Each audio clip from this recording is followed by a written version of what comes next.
are good to go. All right. Good morning, everybody. Welcome to the second training call, or really actually the first training call for Cheddar Black. Last week we had our kickoff call, which went well, and Grant did kind of an overview of stuff with our own FBA business. Now, we asked everybody on a poll in the Cheddar Black Facebook group to know what they wanted to get some training on, so that way we can better serve you guys. And overall, the one that was wanted, that the question or the poll answer that was answered the most was, how do I scale my store up to a $15,000 a month profitable business? Was it number two? Was it number two most voted? I think it might have been number two. I can pull it up here and we can take a quick look at that poll and see what it came up as. Maybe share your screen so anybody who hasn't had a chance to vote can see it. Absolutely. Let me go and... We want your feedback, guys, so that we can, serve you as, in a direction that's most needed for the group as a whole.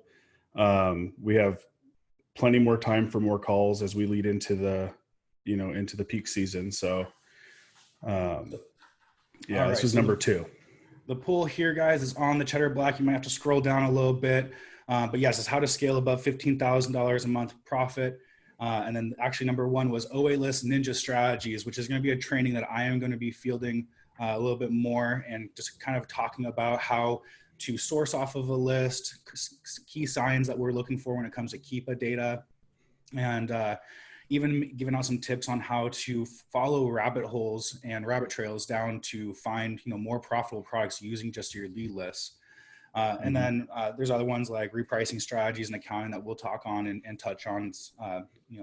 Don't be surprised if maybe I hop out inside the group and do a surprise live, just as I may own going through some repricing on our own Amazon store, or sourcing off of the Cheddar Black list. But if you guys don't know about this survey, please go down and vote on it. This is going to be our first training call today, which is going to be, talking about how to scale your store up to a $15,000 in profit a month, and essentially what that looks like in our own business. Grant is generous enough that he's going to do a deep dive into our inventory lab and really pull back the curtain and show you, what it takes and how we got to this point in our own Amazon store. So Grant, I'm going to go ahead and end sharing my screen and then let you take over from there. Remember, guys, if you have questions, drop it in the Q&A section. If you guys are ready, please drop a yes in the chat. Yeah, we'll have to get at least like 20 yeses and then we'll get going. All right, there they come. They're fine. Everybody's ready. So I got a question for everybody. Has any seller that you've ever followed, paid for coaching, stuff like that, has anybody ever showed you the inside of their inventory lab account at all? Seen some no's, lots of no's. Nope. Oh, got one yes. Okay, so overall, have you ever wished that somebody would show you, like somebody that you see maybe having a little bit higher level of success than you, and wished, man, I wish I could just see like the inside of their business? And not really. All right, Tira, this may not be the call for you then, unless you're answering one of my other questions. That could be it too. All right, cool. Perfect. Some of you guys are just responding to us, so we can see a lot more responses than probably what everybody else is seeing. Okay, cool. Well, that's what I'm going to do. The question of, let me actually share my screen and get this going.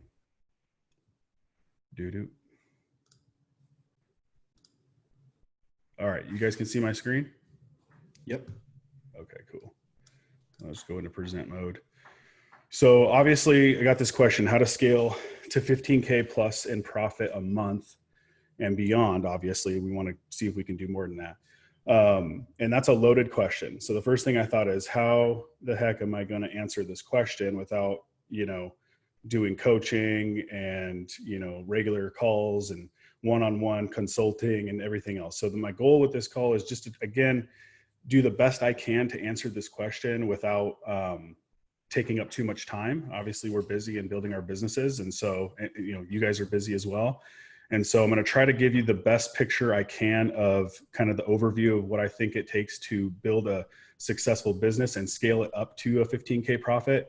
As I get into inventory lab, you guys know, like I've talked about this on calls, our gross profit after Amazon fees through 2020 after Amazon fees on average is like 17,000 plus. Okay. Now I'm not profiting 15K a month from our FBA business every month personally as the owner. But I'm going to show you, I think I can talk to you guys today about how that could be done. Obviously, now one thing I will say though is with a 17,000 plus dollar gross profit after Amazon fees, and then obviously you got other expenses like warehouse expenses, insurance, other things like that, and we'll talk about that in a little bit more in detail. If I was running this business by myself and maybe with my spouse, then I could definitely see making like $15,000 a month in profit pretty easy. Because the biggest expense on our business is having Taylor and Charles run it, right? By far, like that's by far the biggest expense. And there's other things like the cost of loans, right? Like what is your capital cost, stuff like that goes into play. So, but I'm going to show you what we're planning on doing, where we're at right now. And you guys, as you know, in the previous calls, as we were getting ready for Cheddar Black 2020, we talked about how we're investing into our store this year and trying to scale things up and see where we can really, the goal really as we get into 2021 is to see if we can hit a $2,000 year. That'll be $800,000, $750,000 more than I've ever done in a single year, or at least we've ever done in a single year in this business. And that'll get me personally, as the owner, closer to making $10,000 a month in profit, roughly, maybe a little bit more, $10, $12, $13,000 a month in profit. So again, we're just going to break things down and try to show you guys how I think it could be done. So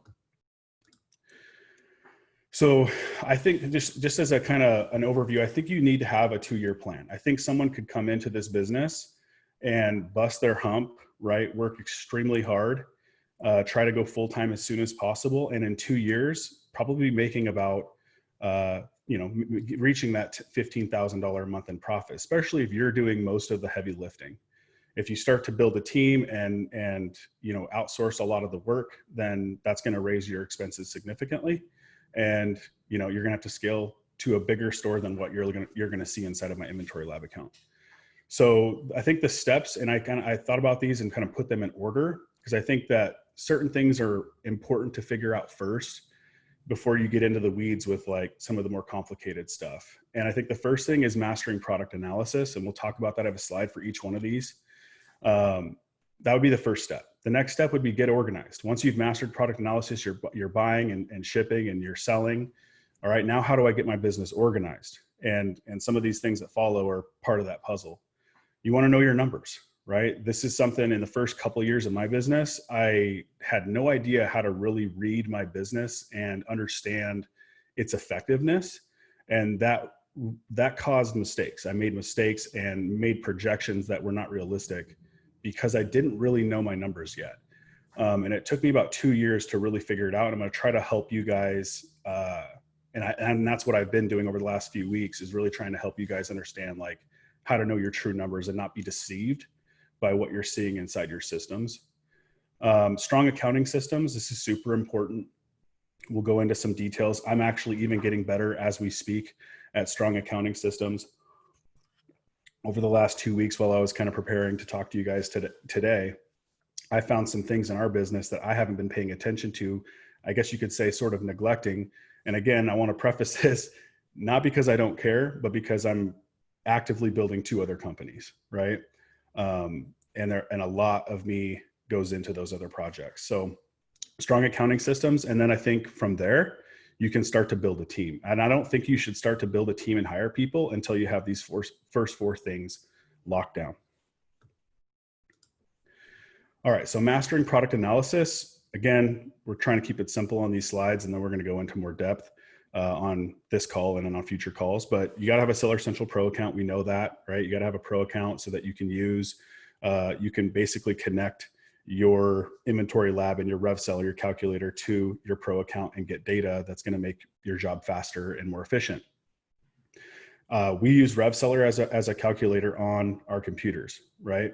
For doing online arbitrage, for analyzing inventory that's inside of our business and making decisions. Obviously, if you're scanning, Inventory Lab has Scoutify too. I think it's like a really killer software, really cool app that Taylor used. You know, so one of the things that they had inside that app that I thought was really awesome that they improved on over time was the ability to actually look at your inventory levels and your sale through on certain products. So when Taylor was in the store scanning stuff in the early days, we'd scan stuff in the store. We really had no idea if had we picked this up before, how many of them did we have we ever sold it if we have bought it. And then and Scoutify 2 created that feature where you could actually go and look at your inventory performance, which was super awesome. Keepa, right? This is like the holy grail. Keepa is the most important tool in our space, in my opinion, and I think a lot of people would agree. And you need to understand how to measure price, rank, and offer history.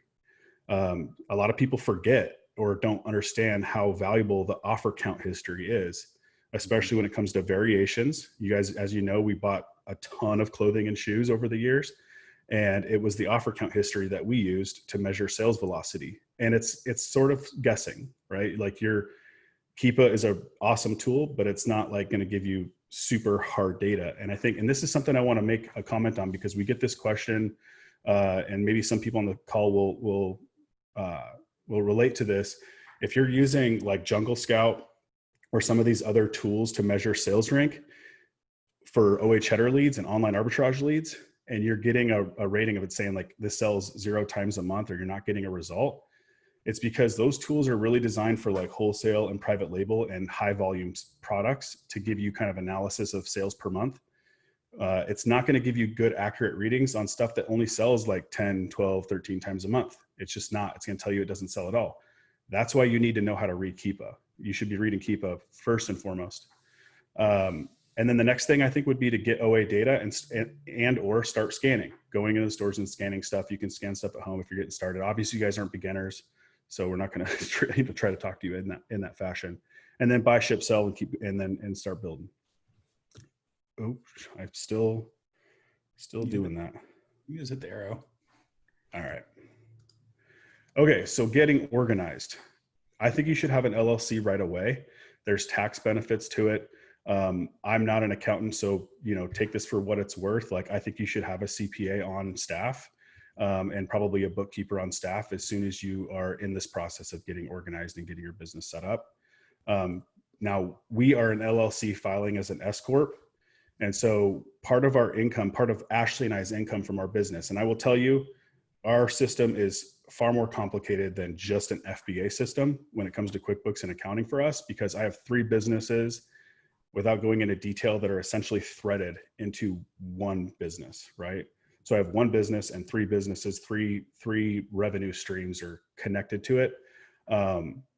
But we pay ourselves a salary, and then we also pay ourselves profit distributions. And I can't really try to explain to you what the value of filing as an S Corp is. I'm sure there's some sort of tax benefit from it, but I just know that was something I learned years ago, told Ashley talked to the CPA, and they're like, yes, that's what we're going to do. But the profit distributions, you don't have to pay self-employment tax on. So that's one of the benefits of having your business set up, paying yourself a certain way, and splitting your personal income as the business owner between salary and profit distributions. Again, consult your own CPA. All right, so reseller permit, you want to be sales tax exempt, right? We used our reseller permit for all of our retail arbitrage purchasing. Some stores wouldn't let us use our reseller permit to get tax exempt. They didn't want to deal with it. They didn't have the systems in place. So what we did in retail arbitrage is we would basically save those receipts, right? We would save those purchase orders into our file cabinet. And at the end of the year, we did it for a while. We did it once a year, and then we started doing it once a quarter. We would take all of those purchases, record them into a spreadsheet, and send that to the state, and get a refund, get a reimbursement on the sales tax that we paid on products that were for resale. As a business owner, as a reseller, you should not be paying sales tax. And again, every state's different. We're in Washington, but I've worked with a lot of other sellers. I've talked with a lot of other sellers that do this business on a high level, and they're able to get their sales tax refunded as well. There could be a couple states that don't allow it, but you'll have to figure that out. So get a sales tax permit. We also do this with online arbitrage. We talked about this before. We record our tax and by percentage. We take all the ones that we know are our personal state and county sales tax, and we record those, we submit that to the state and get a reimbursement. And it comes to like tens of thousands of dollars a year. Super important. It's a, and we just treat it like other income. So again, that's another thing to consider too. When I'm looking at when I'm showing you our systems in our inventory lab account, when we buy a product and we pay tax on it, we include that into the cost of goods. And then when we get so that's when you're looking at my reporting, all that inventory that we sold, let's say $44,000 worth of inventory or $48,000 worth of inventory in a month, we paid tax on that. That includes the tax cost. But what you won't see today is how we're also getting that reimbursed, right? The cost of that taxed. So that's additional. And the way we treat it in our business as we get that check from the state is it's additional income, right? That's how it gets kind of reported in. And again, I don't know exactly what my wife and the CPA are doing. I just know that I've spoken how what I believe and how it should work. And I'm told that they're doing it right. So that's what it is. Inventory management, you got to have it. Inventory lab is what we use. It's probably the most popular in the industry. There's other tools out there that I'm aware of or that I've heard about. I can't even tell you what the names of them are. I love inventory lab. I feel like they're always making it better. And I've never had an issue with it. And so it works. You also want to record everything you're doing. So when we were doing retail arbitrage, we recorded every purchase into a spreadsheet so we could track easily. Now you could use your credit card statements if you want. That's another way to do it. But what we had is a Google sheet where when Taylor was out on the road, or any buyer for that matter, he could have the Google Sheet app on his phone. And every time he placed an order, he would record specific information about that purchase. Okay. And that would just allow us to very quickly, and very on the moment track it. Now, I built this system and was building systems with the idea that Taylor may not be the buyer, and I might have somebody I don't trust as much as Taylor buying someday. And so that's one of the reasons why I had that sheet. And the cool thing is you can go and look at when stuff was, for example, when was data imported. So let's say that the first purchase, because the plan was, and the way it worked was, you place an order at the store, you walk out to the truck, put it in the truck, you record your purchase. So I could tell when Taylor made his first purchase of the day, right? And if he was hanging out with his girlfriend that was on the west side, I'd be like, hey, how come your first purchase was only at 11 o'clock this morning? What are you doing? Get out there. No, Taylor busted his hump. I can't complain at all. He's always worked really hard. But that's the whole idea, is you can look at that sheet, you can see when data is imported or added, and that can help you kind of basically monitor a buyer, right? An RA buyer that's out on the road. Obviously, we've talked about order reconcile for OA, and we do that. And the whole idea, guys, and also returns to supplier records, all that. The whole idea is anytime money is being inputted into your business, you want to follow it and make sure it finds a home. And we'll talk about some other stuff that I am working on now that I was actually not paying attention. Go ahead. Real quick, I also want to touch on with, like, if you do have a team member that's out there doing retail arbitrage, and again, our relationship between Grant and I are brothers, and there's a lot of trust that's built up there. So we didn't necessarily execute this because it was just a little extra work. What would be to, on Scoutify 2, you have the ability to create a buy list. So when your shopper is making a purchase, they need to enter in, how many units they bought of a certain product, what the cost was. And what you can do as a business owner is you'll be able to cross-reference your receipt with that buy list and see if there's any discrepancy there. You're trusting somebody with your credit cards. Depending on how you have your system set up, you could, have them, you could reimburse them for a credit card underneath their own name. But, it's a detailed way to be able to go back in and track every purchase and just checking your people working for you. You don't want to just throw out trust too easily.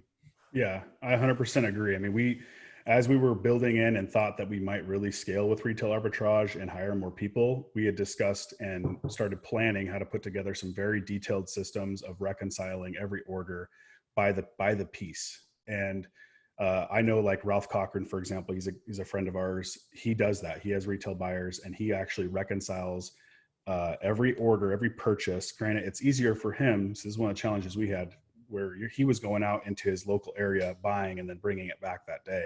His buyers were and do. For us, Taylor would be on the road for 2 to 3 days, usually 2 days. And so by the time he got back, he had, let's say 15 purchases, 12, 15 purchases all piled into our truck. And we could have created systems to reconcile it. But again, we had trust. We talked about it, made sure that we understood each other. And Taylor's a trustable guy, so I didn't have to worry about that. And so again, just make sure that money goes into here. If you're spending money on your business, you need to track it and make sure it finds a home one way or another. And that's kind of a loaded statement. But the more you get into this, and I can't tell you how many times I'd be building this business and be like, I should be tracking that. Oh my gosh, I should be recording that. That's a potential hole in my system. Right. And so I would put stuff together to fix it. So, anyway, so track everything, record everything inside of Google Sheets. That's what we do. And you'll get better over time, obviously. So the next step would be to know your numbers and really understand how your business is performing at a 10,000 foot view level. And then you can also drill down and really figure out certain angles that you can take that are going to build your business in a more profitable way. But it's important to know retail arbitrage. We'll talk about this stuff. I'll show you guys Inventory Lab and kind of show you the simple math. Some of this might be kind of beginner level for a lot of you, and others of you are like, dang, I need this, right? So ROI, gross profit margin after Amazon fees, right, is what I call my gross profit margin. And then your net profit margin is after Amazon fees and all of your overhead. I'm not going to show you all my overhead today because that's personal. And I don't record it inside of Inventory Lab, but you absolutely can. And then your sales velocity. This is one of the important things that I would always measure when I was doing coaching. It was definitely like, how fast are you selling through your stuff? Because I think that sale through and velocity helps you measure okay, what is this seller doing wrong in their business? Are they keeping their prices up too high? Are they not being aggressive enough? Do they have money available and inventory that they could be selling right now, but they're not because they're afraid to, make a small return on investment. And that's the kind of stuff you coach people through and be like, there's obviously different ways to run the business, but measuring your sales. And the idea here is recording these data points, or at least getting them in your head, setting goals of what you want to achieve, and then figuring out how to strive for that and how you can make adjustments in your business to squeeze the lemon and get a little bit more out of what you're doing. So strong accounting systems for us, it's QuickBooks. Like we said like someone mentioned on the call last week or 2 weeks ago, Inventory Lab works as well. It has everything you need to keep track of all your records. Refunds manager for reimbursements. Someone asked last week, what do you guys do about missing inventory in your FBA shipments? And I said, it's refunds manager. But after I got off the call, I was like, I haven't really looked into this in a while. I just have, entrusted refunds manager to do what they do. Let me go double check. For a minute, I thought maybe that they weren't getting the reimbursements on missing inventory from FBA shipments. And I actually started submitting a couple tickets and getting reimbursements. And as I started digging deeper in, I realized as I got about 45 days into the historical shipments, sure enough, refunds manager is taking care of all of it. And they take care of pretty much everything. I've tried a couple of other services, by the way, that are supposed to get your reimbursements from Amazon from all the different variables and lost inventory and stuff. And they didn't work as well. I actually, to be totally honest, I tried one other one that people were, had a lot of good things to say about it. And I did it for like a month and was like, well, this is lame. This isn't nearly as profitable as using this other thing. They were getting me way more reimbursements. So I went back to Refunds Manager and they've been great. And I'll show you a snapshot of what's going on there today. And then for those who know, that's refundsmanager.com. I put the URL inside the chat. So when we say Refunds Manager, that is an actual service and a company that you can hire to go out and do this in your Amazon account. Yeah, and what they do, so every service is different. What they do is they charge you 25% of the reimbursements that they collect. You could say that's expensive, but for me to not have to touch it and spend any time on it, and I actually was doing some looking through, and it looks like they're getting about $400 or so, maybe closer to $500 in reimbursements every month for me. I'm like, you know what? That's worth the $100 a month to not have to spend my time on it or Taylor's time on it, because our time is worth way more than that $100 to do what they're doing. And so we continue to use it. And I think that's just a good point too. Like, leverage as much as you possibly can. And I know it can be difficult and scary to leverage when your business is small. It gets easier over time as you scale up and you have more capital and revenue and income and profits to work with. And that's something also I want to say too, guys, is like, I think that today to build an Amazon business in arbitrage, it's not like a lot of people think, well, I can just come in, I could start buying inventory and make a profit off of that inventory and then scale it up. Yes, that's true, but it's a lot more difficult than that. And there's way more to it. For example, dealing with brands that you can't sell, having to invest, for example, into OA Cheddar lead list or any other lead list for that matter, and being restricted to sell certain things. That's going to raise your cost of inventory acquisition, right? Because where I can buy 80 to 90% of what's on a list, almost really 100% of what's on a list for the most part, because of where, our history in this business, you can only sell 20% of what you're getting on the list. That's going to force you to buy 3 or 4 lists to be able to get the same value that I'm getting off of one.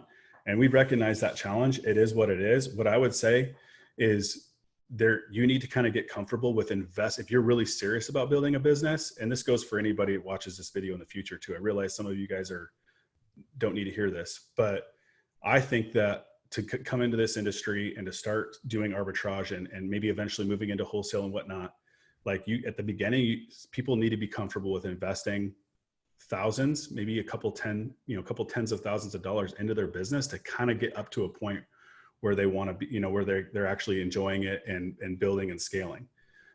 Because, for example, if you're ungated, it's going to cost you tens, maybe hundreds of hours on working on getting yourself, placing orders from wholesalers and getting yourself ungated, or you're going to spend thousands of dollars to get yourself ungated.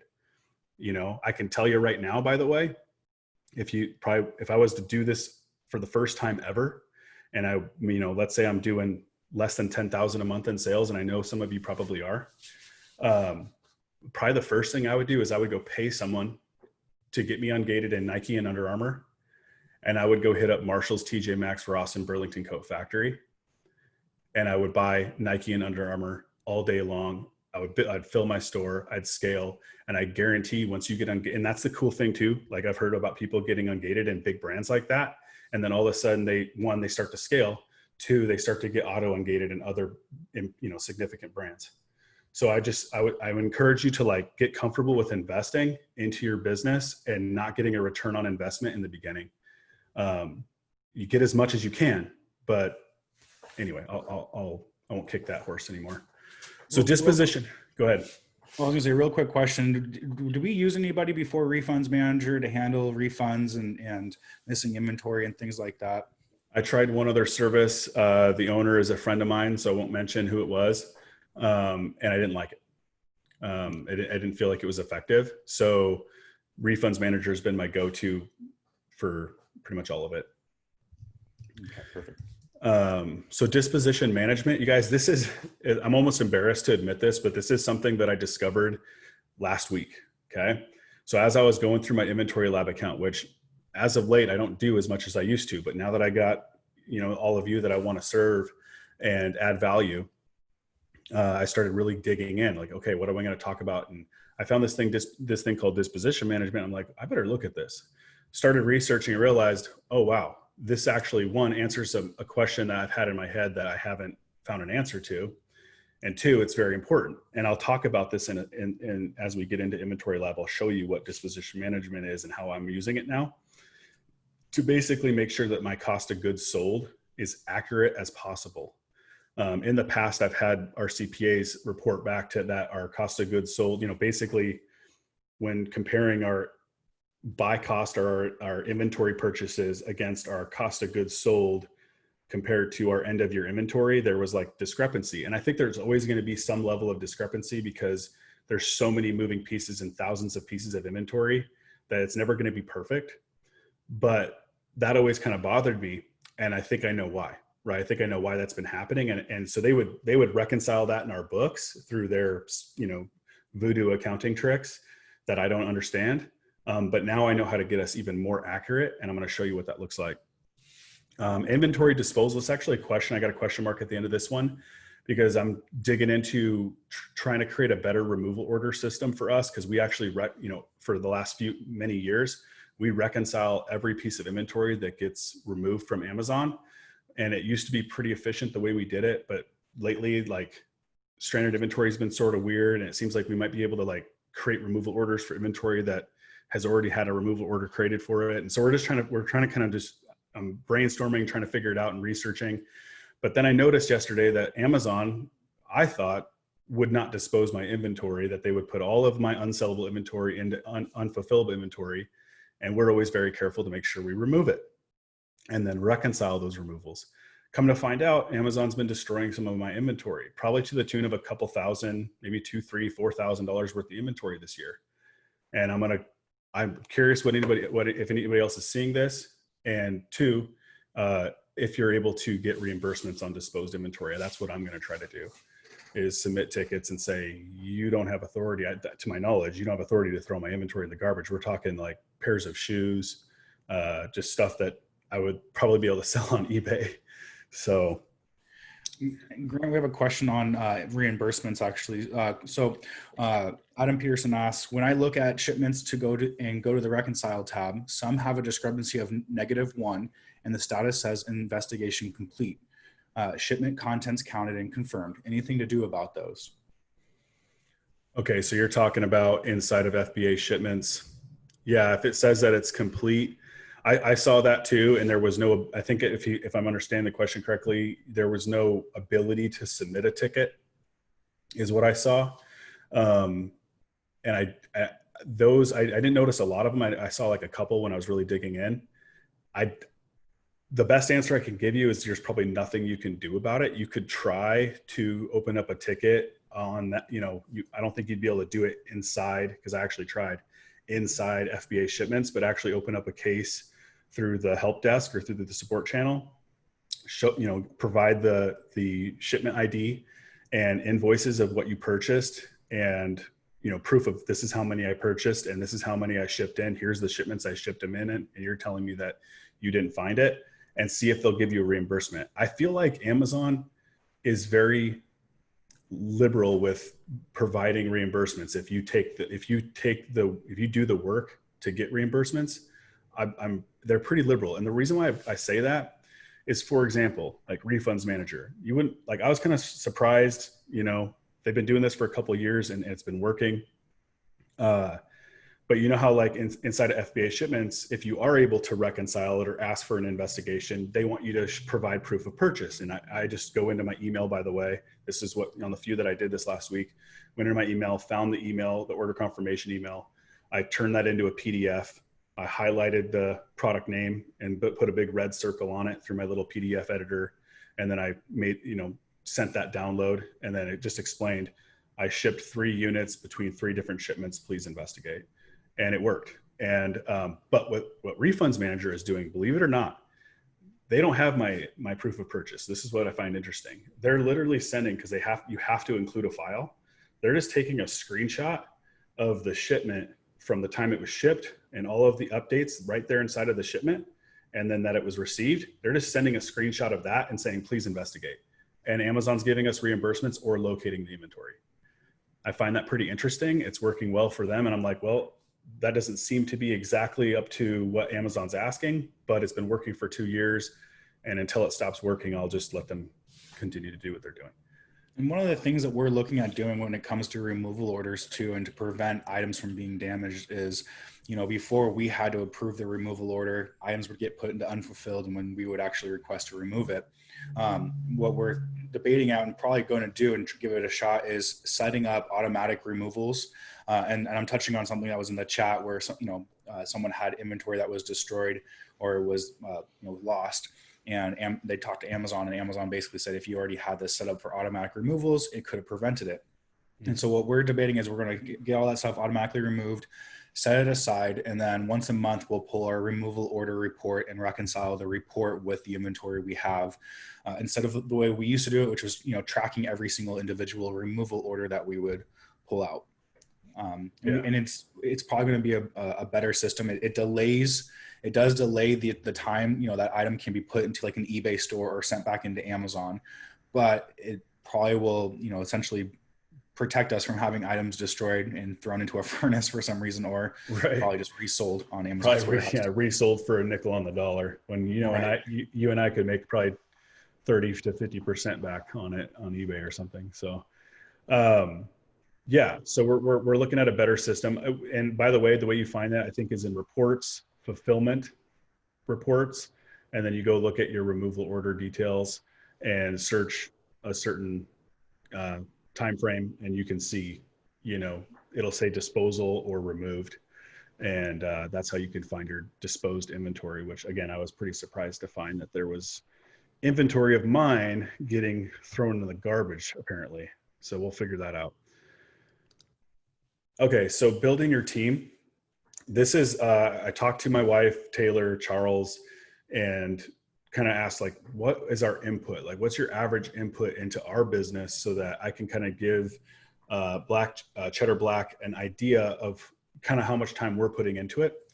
And so, and then you guys can kind of compare what we are putting into it, what our input is to what our output or, what our results are. So the buy list prep takes about an hour a day. If Taylor's actually reconciling the OA Cheddar leads and working with the team to, show, if he finds any errors, mismatches, whatever else, or leads that he just doesn't want on the list because they don't look good, so that's taking a little more time than an hour a day. But within that hour and a half that he's putting in, he's actually building our list. So I figure if he was just vetting leads for our business, the actual deliverables, it'd probably take about an hour a day for him to create the buy list. So that's step one every day. Step two is Charles comes in and places all the orders. Right now, or in the past, of 2020, with doing OA, we've been spending about $2,500 a day on average, or roughly $12,000 to $13,000 a month or a week. Okay, $12,000 to $13,000 a week on inventory, and it's kind of cool. I'll show you some reports. You'll see exactly how much we're selling of every month and all that. Right now, we're trying to spend $20,000 a week. So we're actually trying to increase it, our weekly budget by $8,000 because of our new goal. And I'll talk about our new goal as we move forward. But right now it's taking Charles about 3.5 hours a day to do what we've always done, which is spend $2,500. And he's actually, because we've started raising our limits or how much we're buying of each SKU. So I think wasn't it like almost $4,000 the other day just from Charles? Yep. In the same amount of time. So just by, because we were very strict with a 2 to 3, at most maybe a 5 quantity of each SKU, we've kind of raised that, especially as we're getting into, peak season and Q4. And so Charles is doing the same amount of time, 3 to 5 hours. He's actually spending closer to like $3,000 to $4,000 a day on inventory, depending on the day. By the way, we had some issues and some complaints about out of stocks. You guys, we went back and looked at our buy list, and we did too, but then you look at all the other days and it's not nearly an issue. So, but out of stocks happen and we run into it too, but we did have a couple days where there was a lot of out of stocks, so we're not really sure why. But we're seeing the same thing you're doing, and we appreciate the feedback because it does help us refine what we're doing. And one of the things we're starting to do with our team, our sourcing team, is that they're going to be adding higher quantities to their carts when they're checking out a lead to see if they can prevent anything like, especially if things like from Walmart or Target, or any site that allows you to really, bulk up the quantity. We're going to add 30 or 40 to the cart. And if they say, only so many are available, that'll give us an idea before we share it to help, prevent those. There's still part of me that kind of thinks we should still be sharing those, because then you have data that you can go back to when those items are back in stock and, pull off. So we are making adjustments, and we do appreciate that feedback. Yeah. I mean, the supplier could say you can only buy 6, but for all we know, they're saying you can only buy 6 and there's 160 available. We just don't know. So to try to, predict stockouts is next to impossible, in my opinion. I could be wrong, and we'll find out. Okay, so receive, pack, and prep. Again, this is Charles' job. So Charles is placing all the orders, and then he's receiving orders, packing them, prepping and packing them and shipping them to UPS. As of late, now that we're in this warehouse, we have a 2,600 square foot warehouse. Got out of my little 450 foot garage that we've been operating out of for years, and it was very packed but efficient as we could make it. Now we have a lot more space. Charles is in 1,500 square feet, and then our offices are in 900 square feet. So we're 2,400 square feet in this building, Taylor, or is it 26? Yeah, 24.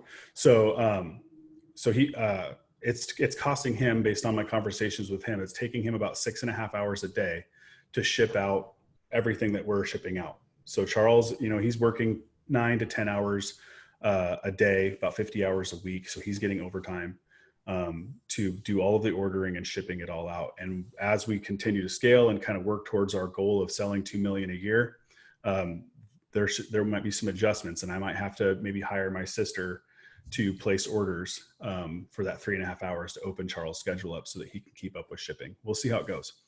So inventory management, this is with the repricer. Taylor spends about 6 hours a week on this. Some days, like I think you were saying, Mondays and Fridays seem to have the majority of no mins that you're checking in and providing a min price, a max price, and a strategy to it. We actually, we don't do any type of like blanket, pricing system. I know some people can, will actually, if they're doing enough volume, they'll actually set it up inside of their shipment or inside of their, when they're actually creating the shipment inside of Inventory Lab, and you can upload into, for example, inform.co or whatever else, and it'll like set up all your listings.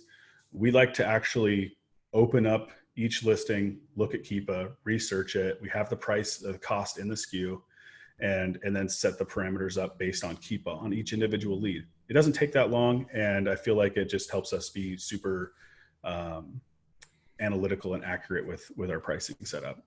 Oops.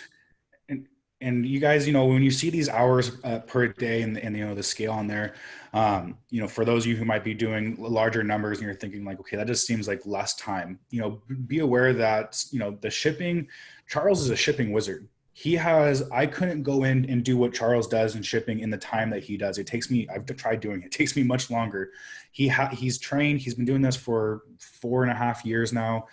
Same thing with me when it comes to buy list prep and repricing. I've been looking at Keepa data for the last close to 4 years. And so it's something that we've gotten much more efficient and better on with experience. But man, when we were first starting out, it would just, for me to evaluate a product would take me, 5-10 minutes, and, I wouldn't know what to do. And now it's almost seems like it's just like an instinct. Yeah. So when you see these hours and times, recognize that, it might take you longer, or somebody who's newer into this business longer, to get kind of get their strength in their, whatever department that they're working in. Yep. That's a good point. And I would just say, use this as a baseline and try to exceed, try to do better than what we're doing. Because if you can, you'll make more money with less input. So this is just kind of painting a picture of what we do, what our input is, so you can see the output, compare that to the output, and then measure it against your own performance and see if you can do better than what we're doing. And I think some of you probably do or can. So older than 6 months, this is just something that Taylor puts in some time once a month, goes into our inventory that's 6 months or older, either removes it or leaves it there because he thinks it might turn, or he reprices it to liquidate it, or even just get it sold. So we use Paychex. Okay. So you can search paychex.com for our payroll services. So if you do build, as you're building a team and you got to pay wages and stuff like that, there are services like this out there that make it super easy once you're set up, and they kind of help you set it up and make sure you're following all the legalities and all of that of, paying employees. It's super simple. They call Ashley every other Wednesday, and they just confirm how many hours did so-and-so have. Is those that are on salary have the same wages as the previous week? Are there any differences between, this week and the previous time? All right, sounds good. And then it's direct deposits into the team's bank account, and all the taxes are all deducted and all that. And I'm sure the CPAs use those records for accounting. All right. So again, building the team, bookkeeping. I'm going to try to move forward, guys. I realize I'm already taking more time on these slides than I had planned. So I want to get into the other stuff, and I hope I'm not dragging this on too long. So QuickBooks, Inventory Lab. My wife spends about 2 to 5 hours a week on this. Her job is categorizing transactions. That's the majority of what she does. And then we have a bookkeeper that we pay about $400 a month to, who basically reconciles all of the categorizing that Ashley does for 2 QuickBooks accounts and 3 businesses. So we have another business that has its own QuickBooks account, but it's sort of tied into the other one. It's hard to explain. And then we have 2 businesses that are funneling revenue into the main one. Hopefully that didn't confuse anybody with that. But anyway, so she spends about 2.5 hours a week on that. And then we have a bookkeeper, and then Seller Central, just managing, intellectual property claims and other performance issues. We now have a attorney, which you guys are all aware of. We've talked about him on the previous call, and I'm sure he's been brought up in the group a couple times in the chat room. And he's helping us with IP claims and working through those. One thing he told us that I think is interesting, I'd be curious to hear from others, is right now, for whatever reason, ever since the COVID stuff really took off, when IP claims are being reversed by the manufacturer or the brand owner, they're not actually falling off your account, even if they've been, officially reversed, where they used to fall off the account. And hopefully that changes, because that's one thing. And we're kind of like, well, shoot, we can't really see it fall off our account. So we're kind of have that icky feeling where it's like, is it really removed? I think you meant more like the dashboard too. It's not showing like, on your Seller Central account, it might still show that that active complaint isn't just being removed. It's removed in their system, but it's not removed on the dashboard. I thought that was really interesting. So yeah, definitely interested. I want to hear from you guys. I mean, if you're getting IP claims and confirmations from brand owners that it's been reversed, is it falling off your account or not? Mm-hmm. So stranded inventory, obviously you find out you can't sell something all of a sudden, or maybe the listing is broken for one reason or another and it falls into stranded. It's pretty easy to reconcile. I mean, it used to be a super difficult and confusing thing, and it's like you just couldn't seem to reconcile it for whatever reason in the past. It's gotten a lot easier. Amazon's got really good definitions on what a stranded reason is and how to reconcile it and stuff like that. So we manage that. Takes, again, this is part of the 2 to 5 hours a week. And then unfulfillable inventory, removing it. If you set it up automatically, it gets automatically sent back to you. And then managing FBA shipments. I included this in here if you were to do it manually, but Refunds Manager will take care of all of that. And I will tell you that if you're not using a tool like Refunds Manager, the Amazon beast is gobbling up some of your inventory and not giving you money back. And there's a variety of reasons, and I'll talk about that here in a little bit. Okay, so 7 figures inside of Inventory Lab and some other things that I want to talk about. So I'm going to stop sharing and get into hopefully some stuff that you guys will find. Oh, I shouldn't have stopped sharing. That was the wrong move. So let's go back. And I just want to exit my. Well, Grant's pulling this up, guys. If you guys are finding this information helpful, please drop a yes in the chat and let us know. Oh, there it is. All right. Yeah. Let me know if this is valuable, guys. If you have any questions, I hope we're hitting on some things that are going to help you get better at your business, because I'd hate to waste your time. That's for sure.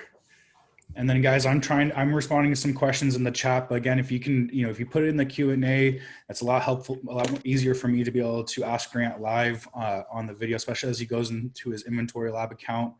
There's going to be a lot of, meaty stuff to kind of dive into here. So remember, question and answer portion of the chat.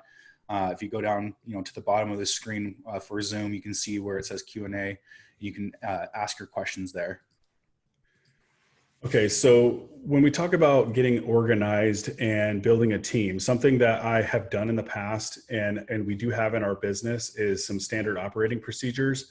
I've done this inside of Google Docs and recorded some videos into some various other platforms. My stuff is a little spread out. Like I kind of have the luxury of having a couple of guys really know what they're doing.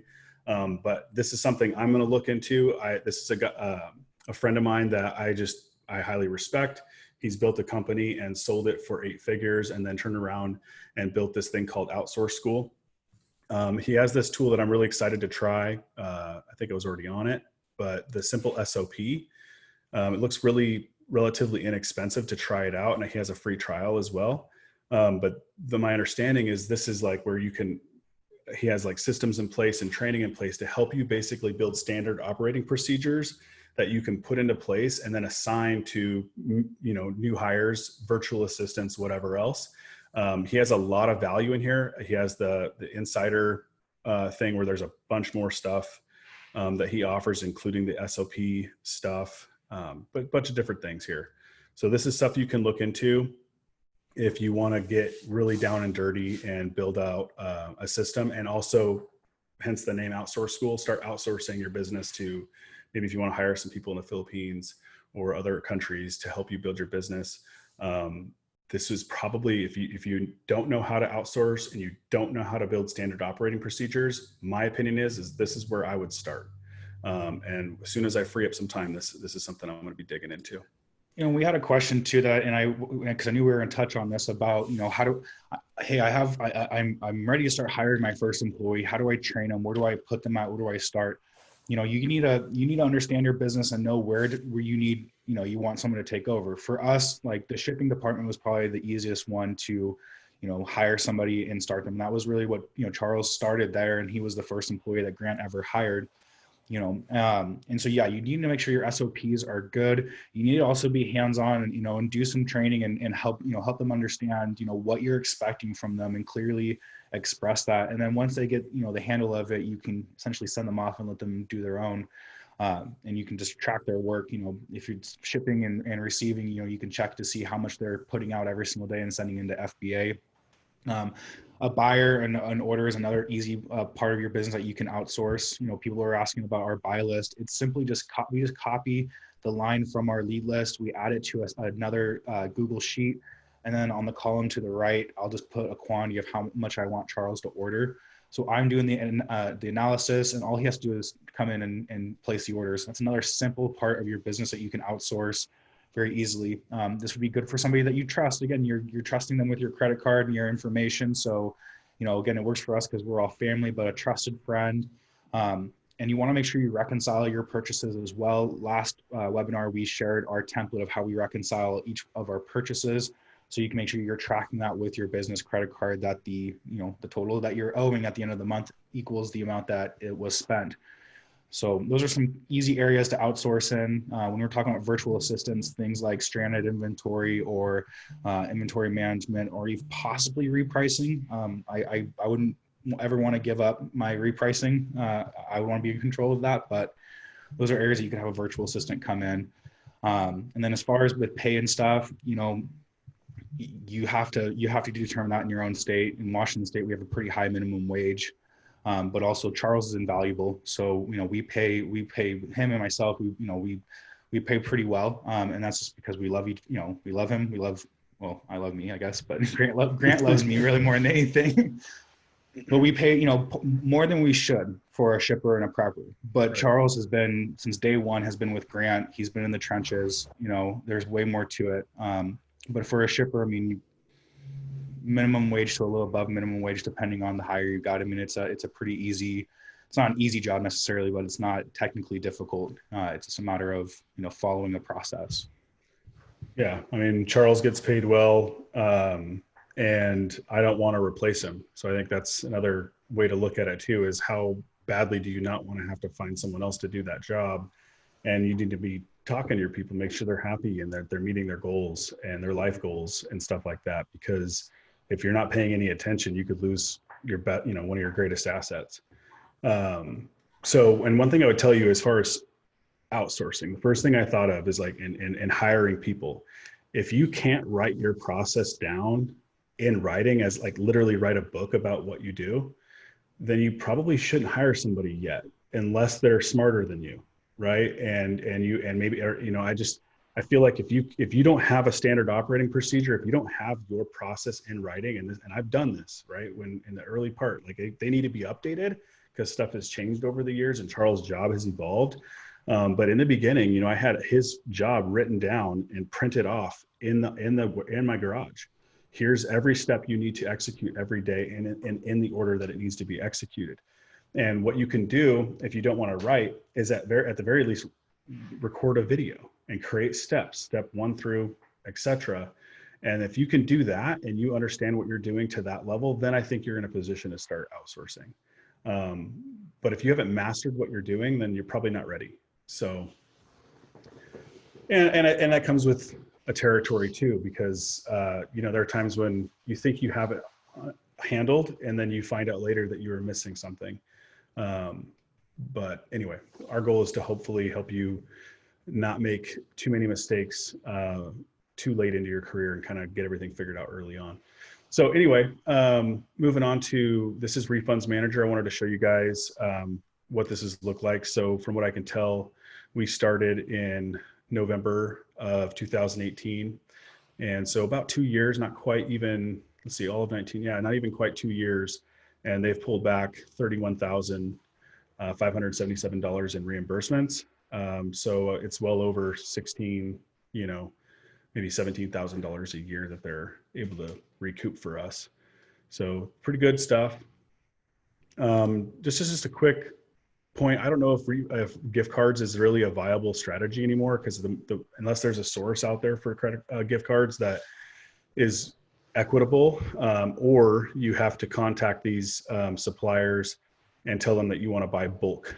And I think that might get you like in the front of the line type of deal. And I've had this happen where they'll give you a call and say, hey, we've got, $50,000 worth of gift cards with this type of discount on them.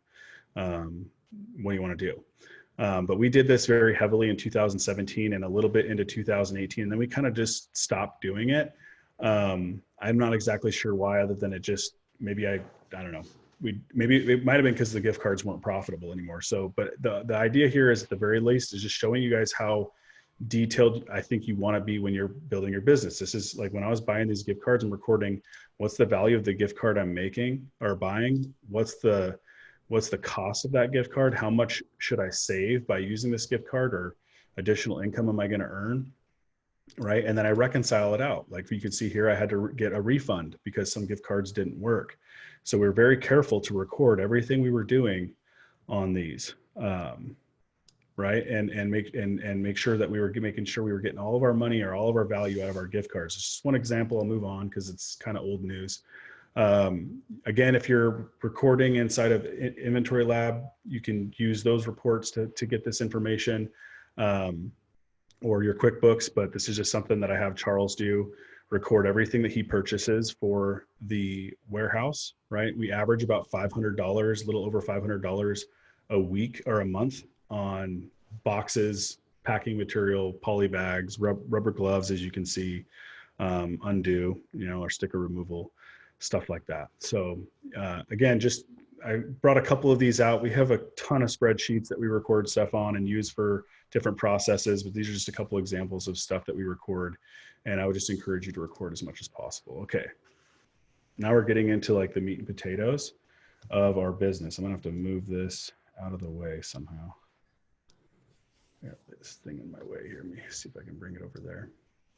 Okay, so Inventory Lab.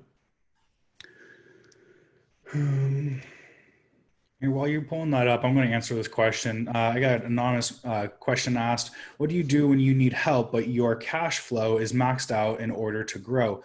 And kind of sitting here, kind of thinking like, okay, that's a tough question. What do you do? We've leveraged friends and family. What? Get more cash.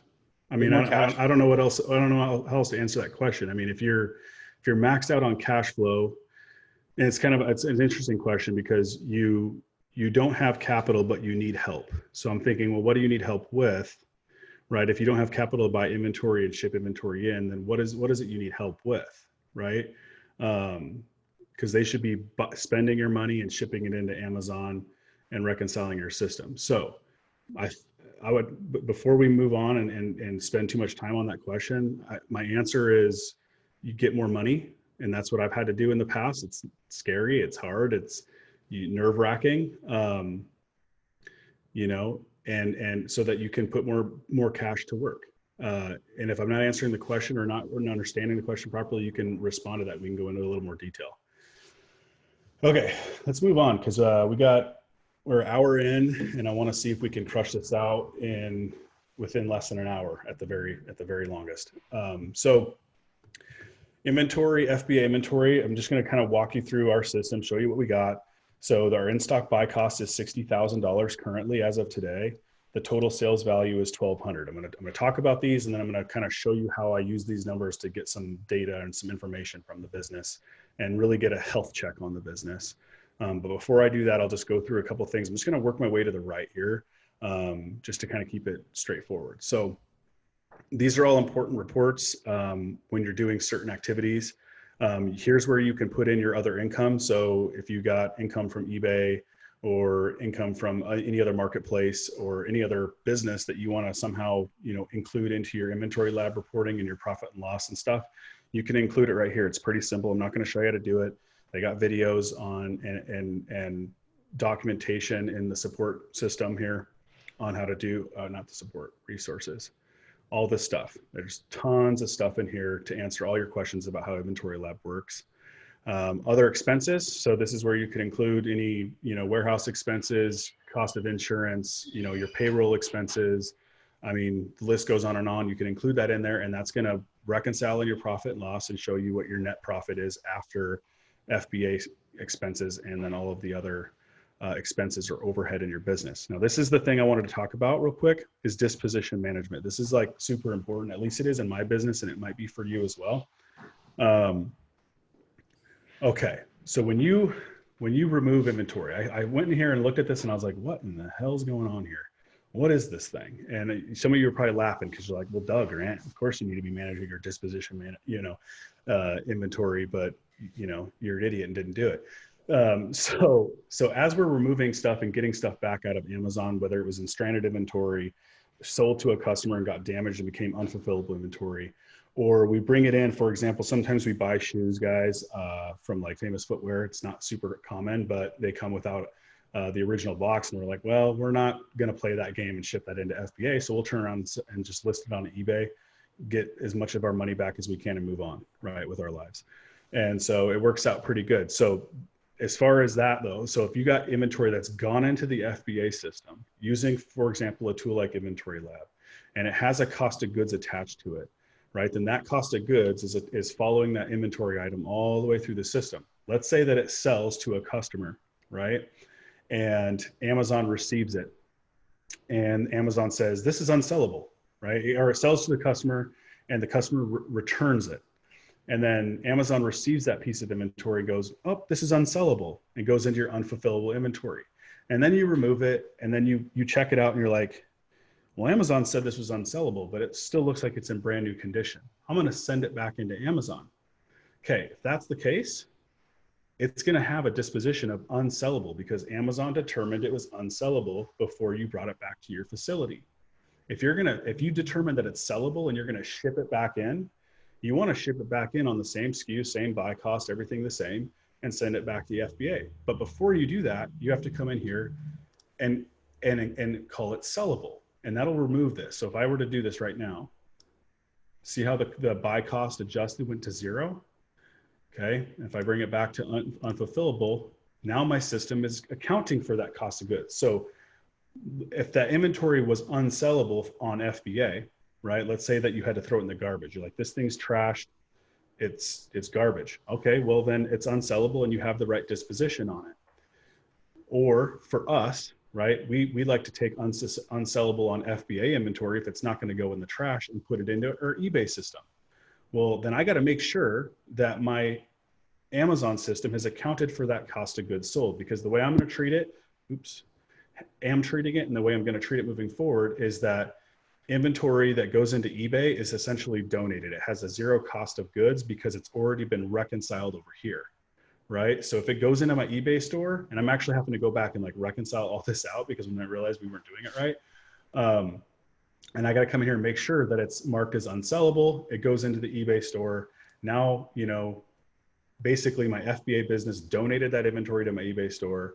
eBay has 0 cost of goods. So any revenue that comes from the eBay store is just additional income, right? That goes into our books, right? And it doesn't have a cost of goods attached to it because I've already accounted for it over here.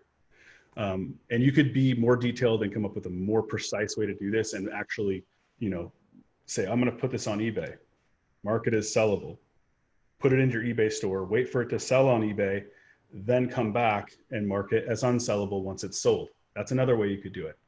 Okay. The other example is, let's say that you send some inventory into Amazon and you sell a couple of units, but then all of a sudden the Amazon deletes the listing because it broke some sort of policy, right? And you're like, crap, it's in my stranded inventory now. It's still sellable inventory, and you remove it. This would be an example right here. Okay. You remove sellable inventory. It's not unfulfillable. It's still new, right? You bring it back into your facility, you remove it from Amazon, you get it in your hands and you're like, okay, this is not sellable, right? Or I need to throw this in the garbage. It got damaged in transit. Or I'm going to send it into my eBay store and I'm going to treat my eBay store, my eBay income, or my other marketplace income the way Grant's going to do it. Well, then you better come in here, take that sellable inventory that does not have a cost of goods attached to it and mark it as unsellable so that the cost of goods gets reconciled. Okay, that's all I'm going to say about this. I just saw this and I was like, this is super important. This helps me keep track and make sure that my cost of goods is getting recorded as accurately as possible on inventory that's not either at Amazon or getting sold through Amazon and finding a home there. If it doesn't find a home through a customer or through the inventory disposition stuff, and I end up receiving it back, I got to make sure that it gets treated appropriately here inside of disposition management. By the way, is there anybody using Inventory Lab that is not doing this and probably should be? I'm just curious, like, is anybody getting any value out of this little conversation real quick? Guilty. Oh my gosh. Yes. Good. Nailed it. All right. So huh? Oh, I'm just reading them out. I wasn't doing this. Like, damn you, Grant. All right. I'm glad that when you showed me this earlier this week, I was like, oh man, we're going to look silly. So yeah, we've been doing this. I've been using Inventory Lab for 7 years and not using it correctly. Surprise, you know, I don't know everything. And I've said that, I think, enough times for everybody to believe me at this point. Getting better though. And I thank you guys for that. You know, like if it weren't for Cheddar Black and wanting to provide value, I wouldn't have found this. And so, all right, let's jump into a couple things inside of reports. I'm not going to show you SKU profitability because that's just not, I mean, you're seeing some SKUs here and it's whatever, you know, search them, try to find them. That's up to you. I'm not going to show you any of these. I'm going to show you inventory valuation, supplier and category profitability. We're not going to talk about velocity report because this is more for like wholesale and private label. And I've heard that it doesn't really work very well. There's other tools that are better, whatever. I don't really do that, so it's not my problem. Removals and disposals, you're going to use that here inside the disposition management, by the way. And you can search. So like, let's say you brought something back and it's like a Lego, right? Search Lego. Here's all my Lego stuff. Maybe it's Lego chess. So you just, right? I can narrow it down, help you find it, deal with it. You can click on here and actually go look at the removal, right? Let's see if this one actually has a report on it. Okay, no records found. I've seen that a few times and I'm not really sure why. It's kind of weird, unless they just expire or something. Let's look at a new one. Yeah, so this is sort of weird. I'm not exactly sure why that's the case on some of these. But here's where you're gonna mess with your stuff, okay? Okay, back over to, let's go look at supplier profitability. So what I wanted to show you guys here is the difference between online arbitrage for us currently, retail arbitrage for us like in 2019 and obviously years previous. Kind of show you the difference, because if you are doing retail arbitrage, I kind of want to show you where our meat and potatoes was found, tell you a story, whatever, and then and just kind of, again, kind of comparison analysis or whatever. So let's go look at like the last 6 months. Okay, I'm just going to show you like what our store's been doing in the last 6 months. We'll look at the highest revenue source. Okay, and you can see right here, like, so if it's looking at this, this might give you some clues on where you should spend some time getting ungated, right? For example, or where are the best sources for me to spend my own time sourcing, right? Ulta is our #1 source. This is totally new compared to like retail arbitrage for us, right? Ulta is our #1 source. You can see here, it's 4.4% of all revenue. We're spread very, very wide with online arbitrage. Wait until you see the difference between online arbitrage for us and retail arbitrage. It's crazy. So 4% Ulta, then Walmart, Walgreens, Target. These are our best 4 sources, okay? Accounting for less than 20% of our business.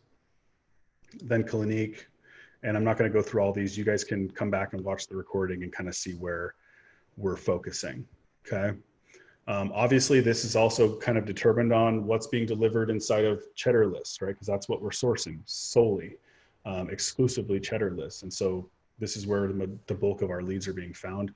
Don't go tell everybody, you know, I'm sure we all have access to the same stuff, guys. I really hope like there's a level of like I want to be, you know, this is just for us, right? These conversations are just for us here inside of Black Chat and Cheddar Black. So we'll keep it kind of confidential. That's the word I was looking for. Okay, so now let's go back. Real quick before you hit that search, one thing I want to kind of point out, you guys see where Amazon.com is on that list? You know, and this is kind of just a plug for Amazon Flips. You know, Amazon Flips is actually a good chunk of our business, and admittedly so, we haven't been buying Amazon Flips as much as we were earlier in the year, frankly, just because I'm too busy to be going in and adding that stuff and purchasing them. But Amazon, you know, we've done very well with Amazon Flips, and there's people in our group who have actually completely switched over to running their business using Amazon Flips and mastering how to, you know, set up Keepa alerts and take the leads that we give them and then also find their own leads. It's an excellent way, you know, way to source and sell on Amazon. So I just want to kind of, like I said, I thought that was really cool that it's within our top 10. Mm-hmm. Yep. And actually ROI, let's just do this, by the way. This would be kind of fun before we move forward. Let's actually sort by ROI and bring those to the top. We've lost some money too, that happens. Okay, Uline, this was a free thing. Like anytime we get free crap from anybody, we send it in at a zero cost because it was free. So like, just ignore this. It doesn't even matter.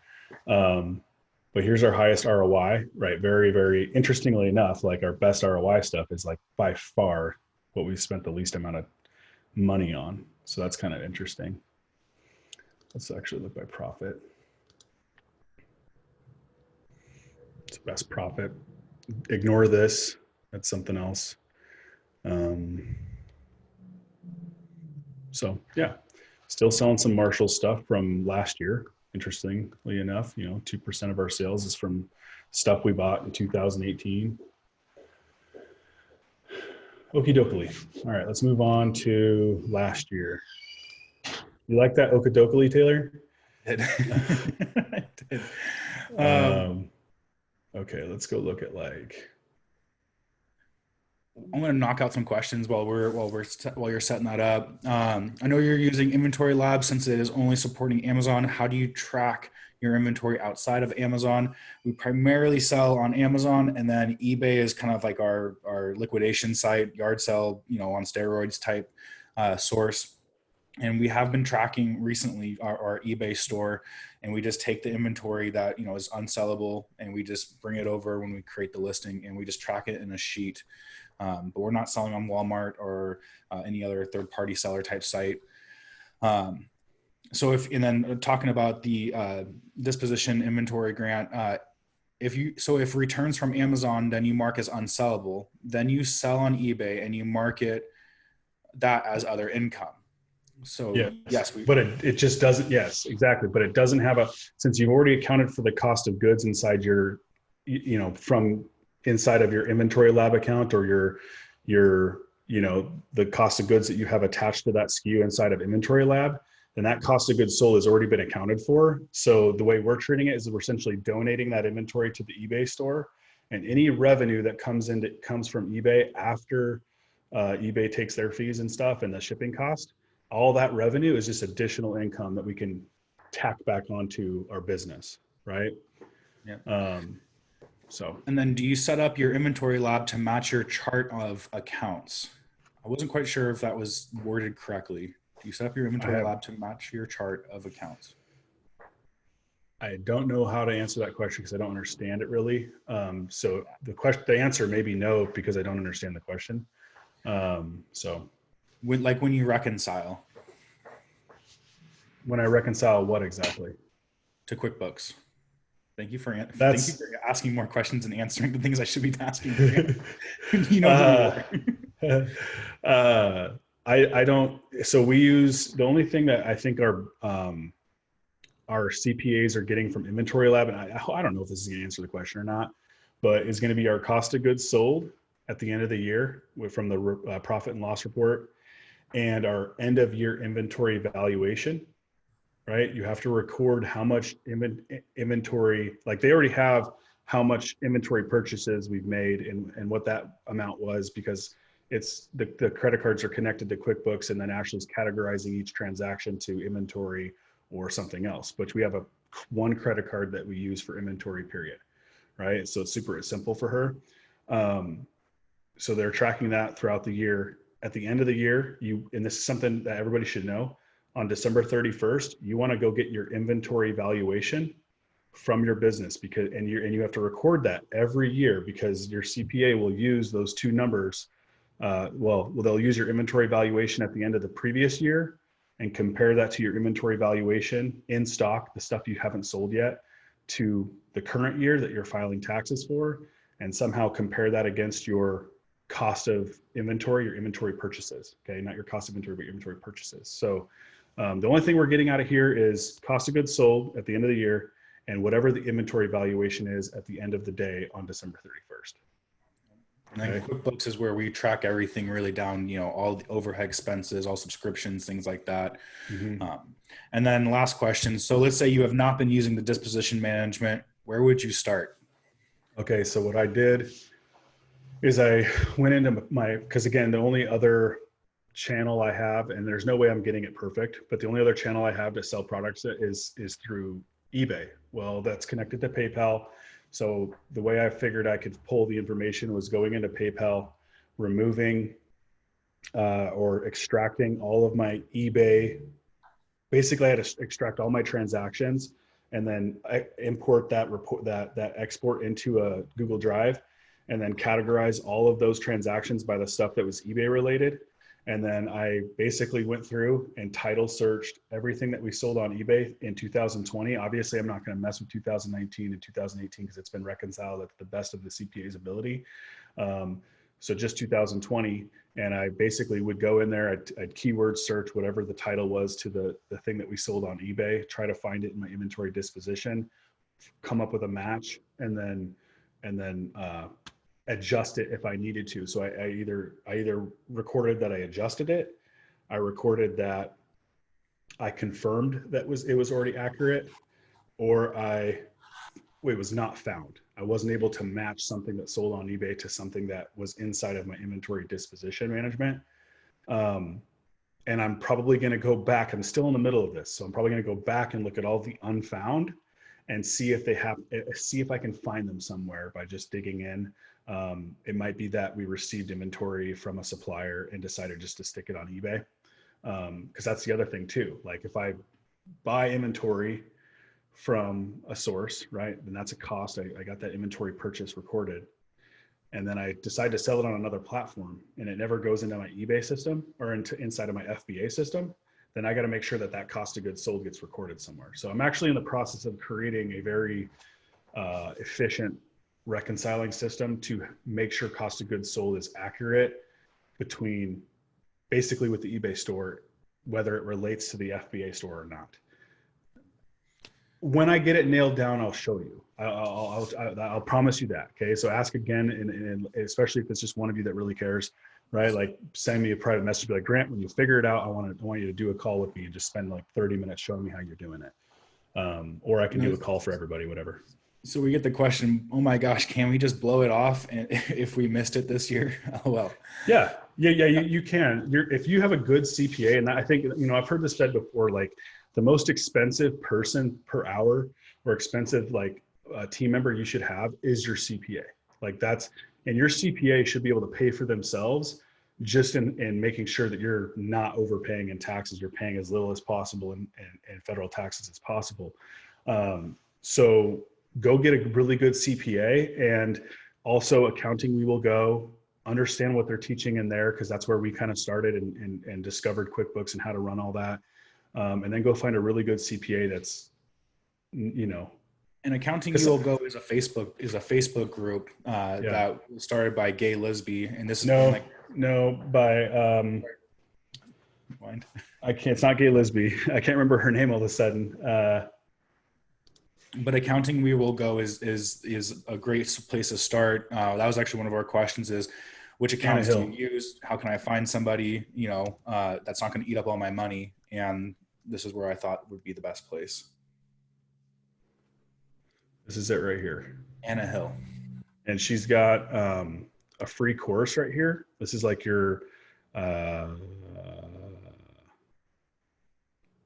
yeah, QuickBooks. This is your free course, QuickBooks Online Quick Start Guide. And then she's got these other courses that you can pay for. And she has services too. I think she has one-on-one coaching for QuickBooks. And then at one time she was actually providing bookkeeping services. I don't know if she's still doing that, but you can maybe contact her and see if that's something she's doing. Okay. My understanding is she's an accountant that became an Amazon seller that realized there was a gap in the market. Amazon sellers didn't know how to keep their books in order. And so she came in to fill that gap. Okay. Are we on track, Taylor? Yes. Everybody's okay. So hopefully, yeah. All right. So here's the difference between, or here's what retail arbitrage looked like for us last year between January or July 1st through the end of the year. You can see Marshalls, Ross, TJ Maxx, Grocery Outlet, Burlington Coat Factory, big lots are our number one revenue sources, including Walmart, obviously. I can tell you Grocery Outlet, this is like it's Grocery Outlet. There's other stores like it. I can't remember the names, but there's a bunch of them. There's Grocery Outlets on the West Coast or Dollar the East General. Coast. Yeah, you could do Dollar General. There's a couple others. I'm trying to remember their names. Dang it. If you guys actually source any like Grocery Outlet or like health and beauty, like liquidation type store, and they're like a chain, you should pop those into the chat. But this was, we discovered this like after the first year and a half of selling on Amazon, and we would primarily buy from the health and beauty, they called it HABA, health and beauty and personal care type products here. Lots of lotions and potions and makeups and Band-Aids and just lots of stuff. You have to be really careful with expiration dates because sometimes, or Best Buy or shelf life issues, we had to sometimes make returns because of that, or we would just pop it into our yard sale because it was few and far between for the most part. Plus we'd use that tool that we talked about on last week's call inside the store to see if we could kind of get an idea of what the shelf life was on stuff. Marshalls, Ross, TJ Maxx, and Burlington Coat Factory, heavy on Nike. This is why I said, like, if I was to start from beginning and was willing to do retail arbitrage and enjoyed it, I would crush out Nike, Under Armour, and Adidas and get ungated as soon as possible. You can see what can happen. I mean, you got to obviously have money to invest, but we made quite a bit of money off of these things, in those categories. A lot of activewear, like we're not trying, a lot of hats. I mean, gloves, right? Like winter was great for Nike gloves, Under Armour gloves, workout gloves, for lifting weights, weightlifting gloves. Socks, we bought a ton of socks, like polo socks and shirts. Nautica, I think we bought a little bit of Nautica, maybe not a lot, but definitely lots of Ralph Lauren. Some Reebok, so like socks, underwear, briefs. There's definitely money in bras, by the way, and they're not heavily gated. There's money in bras. Go into Burlington Coat Factory and scan I'm not gonna lie, like the big ones, the bigger the better, right? They tend to, bring in some extra stuff. Like it's not gonna, and clothing is extra revenue. Clothing is not a super fast selling type of focus, right? But you can spread a really wide net, and do pretty well with it. And you'll find stuff that moves fast. You can just go deep and keep rebuying it. We bought a lot of shoes, mainly in Marshalls. I've heard that they're like starting to cut the box tops off of Marshall shoes. That sucks. However, there is like there is another model of this business that maybe some of you guys haven't heard about, because like some of the biggest sellers that I've followed over the years in the retail arbitrage space, they will sell reboxed shoes that don't have the original box. They source like Nike outlet and like Under Armour outlet, like the outlet, Adidas outlet, like the outlet stores where that's just what they are. It's outlets, but they actually will like take the shoes out of the box. But once like what profitable shoes are, and you can still scan the UPC codes and stuff, and you can by Amazon's terms of service, you can put them in a new box and put like a little insert in there and says, hey, the original box was damaged. We put it in a new box to protect your purchase, right? There's a risk to it. okay, to that model. There's a risk to that model. You can get, people can complain and say, well, it didn't come in the original box. I think these are fake, when they're not, and they're not. But they could say that. Well, that could get you suspended. So what other sellers do, right, is they'll actually manage 2 seller accounts. And you can do this.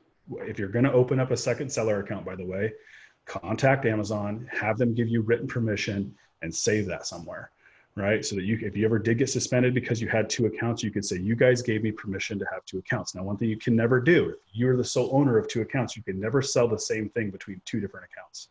So you have to treat them as very separate entities, essentially. And what people will do is they'll take all those shoes that are just, there's a lot of it out there, a lot of it in the marketplace, lots of shoes, lots of out of the outlet stores and the Rosses and especially, or Marshalls, especially for us, and even the other liquidation stores. And you just put them in a new box, and you strictly sell that stuff in that one other account. And then all of your other inventory that you're not, you're more careful with, and very, that's all is in the original packaging and stuff, that's on a separate account. And that's a whole business model in itself. So, and if you are going to do that model, make sure that you do have a system in place for when you receive those products. Make sure you're taking images of your receipts. Make sure you have images of the item before it gets reboxed or when you receive it. Be ready to be able to prove, hey, this is authentic. And especially if you're buying it from a Nike outlet or an Adidas outlet, you probably can't get any more authentic than that, having a receipt from them. Right. They will accept Marshalls and TJ Maxx receipts, but that's a little bit riskier than buying it directly from the supplier. Yeah, there's a connection though. As long as it's still the same. I don't think it's changed most likely in the last 8 months. But what we would do is, like Taylor said, we bring the inventory in, we take a picture of it, right? There's always the store tag, right? Like the Marshalls tag. That tag has a code on it. That code on that tag matches the code on your receipt. So when you're taking a picture of the receipt, the store tag, and the original Nike tag, for example, with the UPC code open-faced, right, so that you can see it, you can show the connection between the code on the receipt, the code on the store tag, and how it's attached to the same product that has the original tag, the Nike tag that has the UPC. So you can show that connection of authenticity, right? And they'll accept Marshalls and stuff like that, so you can prove authenticity with that stuff and try to protect yourself. So yeah, photographs are really important. We still, to this day, guys, photograph everything we ship into Amazon. Everything gets a photograph. If there's a box, if there's a packing slip inside the box, the photograph includes that.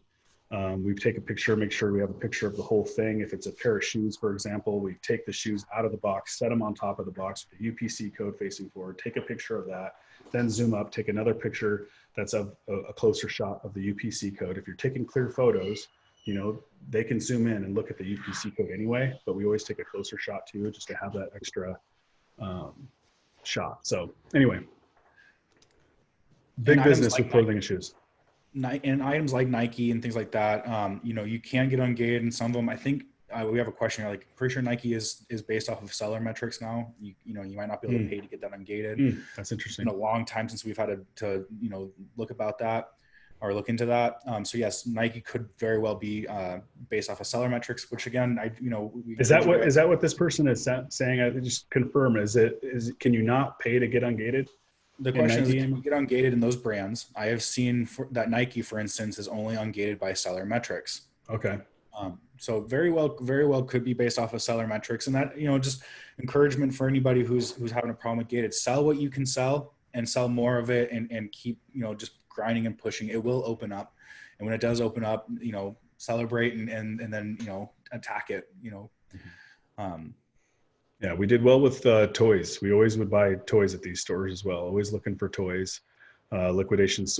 Tuesday morning was another good source. It's not one of our best ones, but we definitely made money at Tuesday morning, and so on. So yeah, Shopco, they're dead now. It sucks. They went out of business. It was more of a local place. And Home Depot, just strictly clearance, by the way.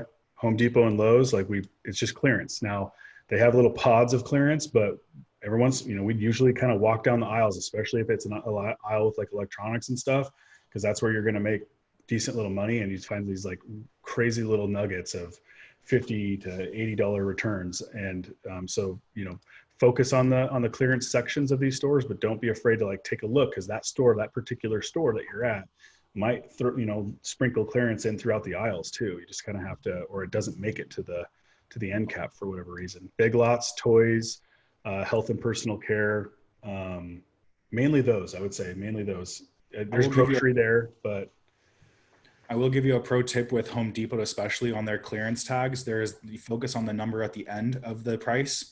And that is, I believe it goes high numbers to low, if I remember right.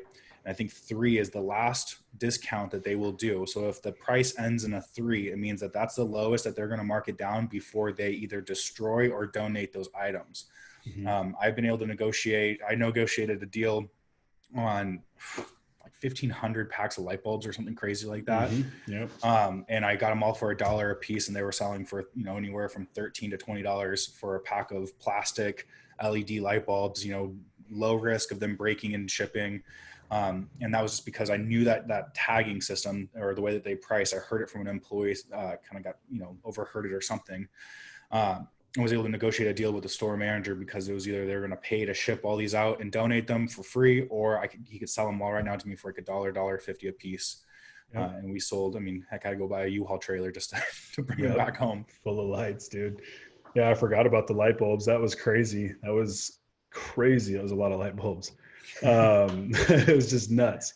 So yeah, there's definitely opportunities with Lowe's, Home Depot, and Walmart especially, if you're going to spend enough money and take things off of their hands, you can use that as leverage to get additional discount. And even if you're going to make money, but you're buying a lot, like ask for the deal. Like they have the authority at like Lowe's and Home Depot to easily give you 10% off. Like if you talk to the right guy, like it's not like if you're going to buy a bunch of stuff anyway, because it's profitable, like ask. Most of the time they're going to say no. And don't put it in your cart yet. Like that's the other thing. Leave it on the shelf like you're not going to buy it. Like, I see all this stuff, in your head you're thinking, oh my God, I just scored, right? But you're like, I see all this stuff. It's a lot, I probably could sell it and get, figure out or do something with it. And that's just what I do. I buy stuff. And, if you can give me a little bit better deal here, I'd probably just buy all of this stuff right here, this, and probably all these. And, sometimes it works. Other times it doesn't, but when it does, you score. Like Taylor said, you're buying light bulbs for $1 that sell for 2 or 4 packs. I can't remember. I think there's some 1 packs too. For $1, $1.50, and they're selling for $10 to $15 a piece. Like you're killing it. You're making a great return on investment. So it's called and Steve, thanks for dropping that in. It's called pennying out. They'll actually in Home Depot system that price after 3 weeks. Once it hits that new markdown of a 3 after 3 weeks, the system will automatically label it as a penny. And what you could do, and this actually happened a few times, is we go and we scan the item and to check out, and it's only ringing up as a penny, and they have to honor that price if it's in the system for a penny. So there's been a handful of times where we've gotten items for a penny, and been great. So real quick, if Grant, when talking about opening up a second seller account, we used it because we were doing a coaching program. And that was when we contacted Amazon because we needed essentially a new account just for training purposes. I'm not sure if you know of any other compelling arguments to let Amazon open up, or for Amazon to let you have a second seller account. But I think just requesting one. Yeah, I don't know. I think if you have like a particular brand that you're going to sell or something, maybe you get a wholesale account or something. You're like, I wanted a separate account to just sell this brand. It's going to, whatever. Maybe you could say it's going to help me with accounting or something like that. I don't think it really matters. I think if you just ask and just say, hey, I'd like to open up a second seller account. I understand the rules, that I can't do this, this, and this, and this, but I plan to follow those rules. Can I please have your permission to open up a second account? And I think the other thing is you got to be really careful that like certain, it can't be like the same business. It can't be the same email. It can't be the same phone number, if I remember correctly. It can't be the same business address. Like you want to try to keep it as separate as you can. And these rules might've changed since I opened up my second account, which I don't really sell anything through, by the way. We're actually going to use that account for the brand that we're building that I currently sell through this account, and I'm trying to separate them, but having issues getting ungated in for whatever reason, because they don't like what I'm sending them. So anyway, that's another story. So, all right. Did we answer the question? I think so. Yeah. Yes, sir. So category profitability, the last 6 months, you can just see where we're, this is where we're making our money, right? This is the majority of it. 45% of our revenue is coming from beauty, health and personal care type stuff. Shoes, still at the top of the list. You'll see retail arbitrage is going to be similar to this. Toys, doing well with toys, apparel, groceries in there, sports, kitchen, and so on. But again, just, looking at, let's see, 30, 45, 50 plus, 60 plus, 70. So there's about 70% of our sales, and then the rest is spread out pretty good. ROI, this is something, again, just play with these, figure out where you're making your best money. For whatever reason, these odd, categories tend to be the best return on investment for us. Maybe less competition, less desirable, like not as sexy, I guess, of categories for people to sell in. So there you have that. That's where our best return on investment is. So I'm going to jump over to last year.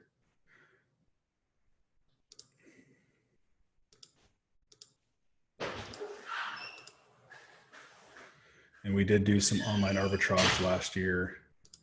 Well, we come to find out, I actually was looking through our records. We were doing a little bit more online arbitrage than I thought over the last couple of years.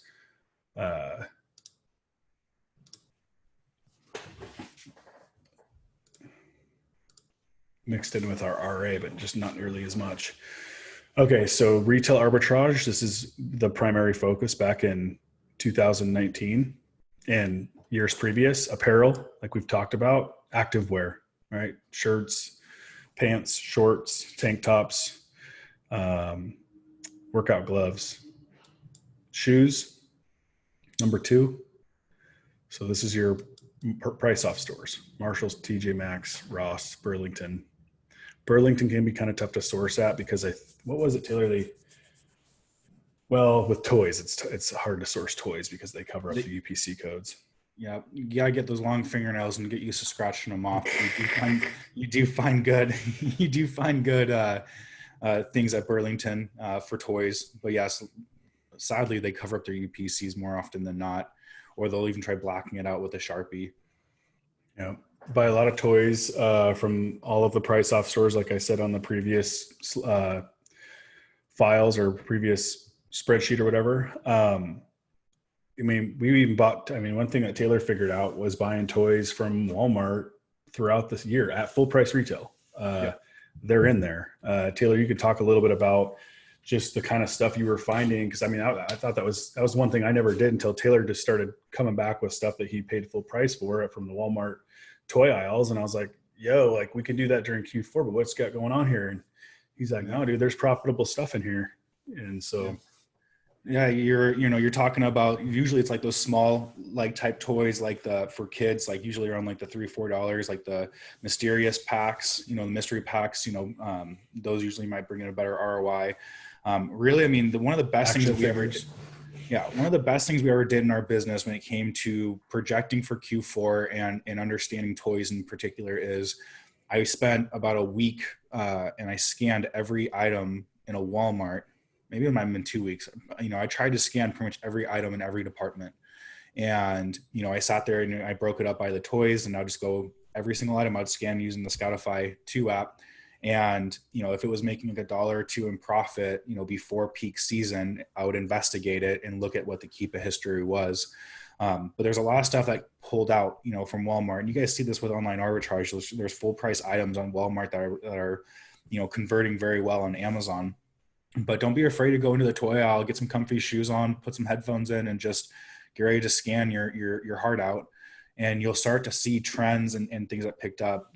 Collectibles are usually like the biggest thing. You'll find that there's certain toy items that are harder to find than others. Whether it was Marvel characters, all the way down to these little $2-3 Barbie, figures, or even like that was that Easy Bake Oven. There was for a while there was this one set of ingredients that always converted well, and it was I think it was the pizza ones.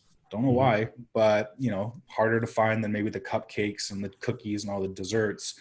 and kids love pizza. So Mhm. there's more out there than just in the clearance aisles, and you just really got to put the time in to source.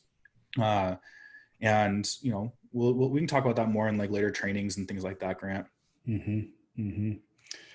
So beauty, health, and personal care. This is our grocery outlet, and Taylor also was got pretty decent at sourcing beauty and health and personal care at Marshalls and like TJ Maxx, which was again something I had never done. And he started coming back with stuff. I was like, interesting.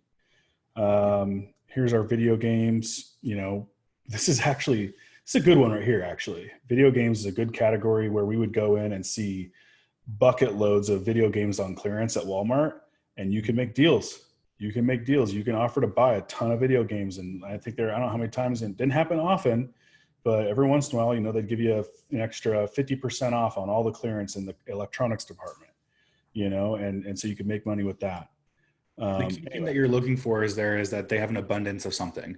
If they have an abundance of clearance, or they have abundance of video games in the clearance aisle, and especially if you keep going back to the same Walmart and they've been there for 6 months or something like that, Yeah, you leverage that. Yep. And go and ask in the beginning of the year, or even or not the beginning of the year, beginning of the month or the end of a month, to set up. Every Walmart has a budget for markdowns that they are allowed to use and drop it.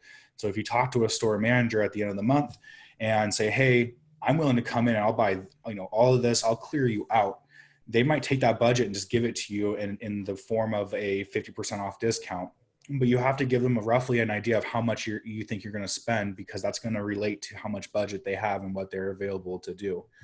But yeah, video games is awesome. And then beauty, like when Grant was talking about Marshalls and TJ Maxx and sourcing beauty items on there, the reason why I was able to do that successfully is because I started looking at brands on the OA Cheddar list and seeing like, oh, these Too Faced products or these Tarte products do really well, and they seem to convert well, and it seems to pop up on the list as stuff that is selling higher than what I can buy it for from Ulta or from the manufacturer themselves.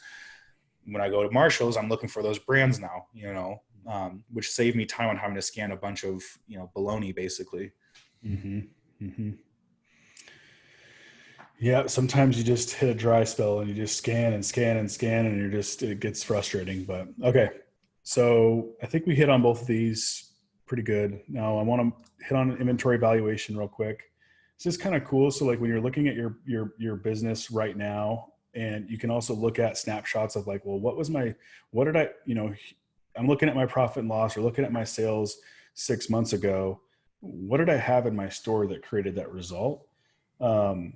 You can come in here and actually look at your inventory evaluation at later dates. So as I've told you guys before, like we're kind of on a rinse and repeat model until like as of recent, we're starting to dump in more money and increase our inventory budget on per week pretty significantly. And the goal for us is to get to this average of like just shy of $100,000 a month on the rate, outside of Q4, and see if we can bump it up to like, right now the goal is to get to like 160,000 a month. And that'd be about $2 million a year. I've never done $2 million in a year. Taylor hasn't either. And we're going to see if we can do it. But again, so let's say you're looking at, you want to go back to, I don't know, let's just look at September 1st of last year. And Grant, you may want to exit out of full screen mode and bring up the bottom of the window just a little bit, because the Zoom bar at the bottom kind of does cover up all the inbound Amazon fulfilled, all the numbers, the totals at the bottom of Inventory Lab. Are you able to drag your window down a little bit? Maybe I can, because I have all this stuff open on it right now. I'm not sure can anybody see the numbers at the bottom of the Inventory Lab screen? Okay, people can see it. Okay, that's just me then. That's on my end. All right, cool. All right, so let's just do the first of 2019. And the idea here, guys, is just looking back at and being able to look back. One, really the most important part is looking at what you have in your store right now, right? I know people have been saying, well, Amazon's like, really slowing down, and FBA is not getting checked in as quickly as possible. And I've heard this stuff like for years, like everybody gets frustrated. Something doesn't seem to be right. I don't know if I'm just special, but it always seems to be kind of the same, right? Like if you really look at things over the years, like there's little hips and dips and this or whatever. I mean, we obviously had a crazy thing happen with the coronavirus stuff and then like, you know, restricting certain products from getting shipped in. That was like a super big anomaly. But I mean, if you compare, again, inventory levels relatively the same, November 1st of 2019, inbound, $17,000, $18,000, $58,000 in stock, right? Active and buy cost. This is buy cost. Total 76. If I go back to current, I got a little bit more inventory like that's getting pushed into the system. Let's do today. Today's the 25th. You know, like it's kind of the same, you know, like, so I don't think, again, I know people like get stressed out over the details. I think if there's a gift and a curse that I have, I'm detail oriented, but I ignore the details that I think a lot of other people spend time thinking about and worrying about. And I just move. We just move forward. We just take action and we're looking to the next day, you know? But again, like, so it's like, I could honestly say, I don't think my inventory is getting held up any longer than it did last year in 2019 in September. So I don't know what to really say about that. I'm not freaking out yet. So if you're worried about your inventory, like not making it in, I wouldn't say worry about it more now than you have in the years past. Yet that could change. So we'll use this number though. We're going to come back to this. We're going to use this. I'm kind of getting we're ready to wrap up. So let's see if we can crush through this. So we'll come back and we'll use this inbound and this total inventory valuation to run some figures here. Okay. Okay. Let's go into the profit and loss. Go into the yearly. Alrighty. So I don't have, like I've said, I don't record all of my miscellaneous like cost of overhead right in here. I think I'm the one that added this Amazon Pro subscription because I figured it's Amazon related enough to, you know, to include it. Other than that, all my overhead is not included in these figures. And some of you want to know, you know, how do I make $15,000 a month in profit? Okay. Now, I would say that my business at almost 100 grand a month with strictly online arbitrage is not at that level, even if I was doing all of the work myself. Now, if it was just me and like my wife, Ashley, we're pretty darn close with this current system. If I was doing the work that Taylor's doing and that Ashley's doing and not trying to build, you know, not building OA Cheddar and building another company, I could be doing all this work with my wife and we'd be making pretty close to 15 grand a month. Not quite, but pretty close. Doing about 1.2 million a year in sales with strictly online arbitrage. Keys for, oh, my truck's in the way. What's this? U-line delivery. My truck's in the way. So now Taylor and I were talking about this morning. It's like, you know, where are we going to get with our goal of trying to hit $160,000 a month in sales consistently leading between now and the end of this year and into 2021? If I increase, you can look at our cost of goods, and let me go to like a monthly here. And hopefully this all starts to kind of make some sort of sense here. Actually, let me do this differently. I'm gonna do the last 30 days, be more accurate. We'll do August 26th through today. Okay. So we've done about 100 grand over the last, including today, which isn't over, but we're right at that. We're starting to kind of see a little bit of an uptick. Now we're also sending in a little bit more inventory. Like we're just starting to see this additional inventory starting to come into our store and get sent in that we're buying, you know, over the last few weeks. We're starting to see it kind of hit our store and fill up the reservoirs a little bit more. Our cost of goods is 50,000, right? Usually I think on the average level, it's like right at like 48,000. So interestingly enough, like we're spending right about $48,000 a month in inventory, and we were selling right about $48,000 of cost of goods every month. So if I inside my entire inventory system, so if I come in here and we pop out inventory valuation, okay? And I've talked about this on previous calls. As of right now on the previous calls, I was closer to about $100,000. But as of right now, I've got about $80,000 between inbound and at Amazon buy cost active. And then we probably have roughly $30,000 elsewhere, right? So we're about 110 grand in.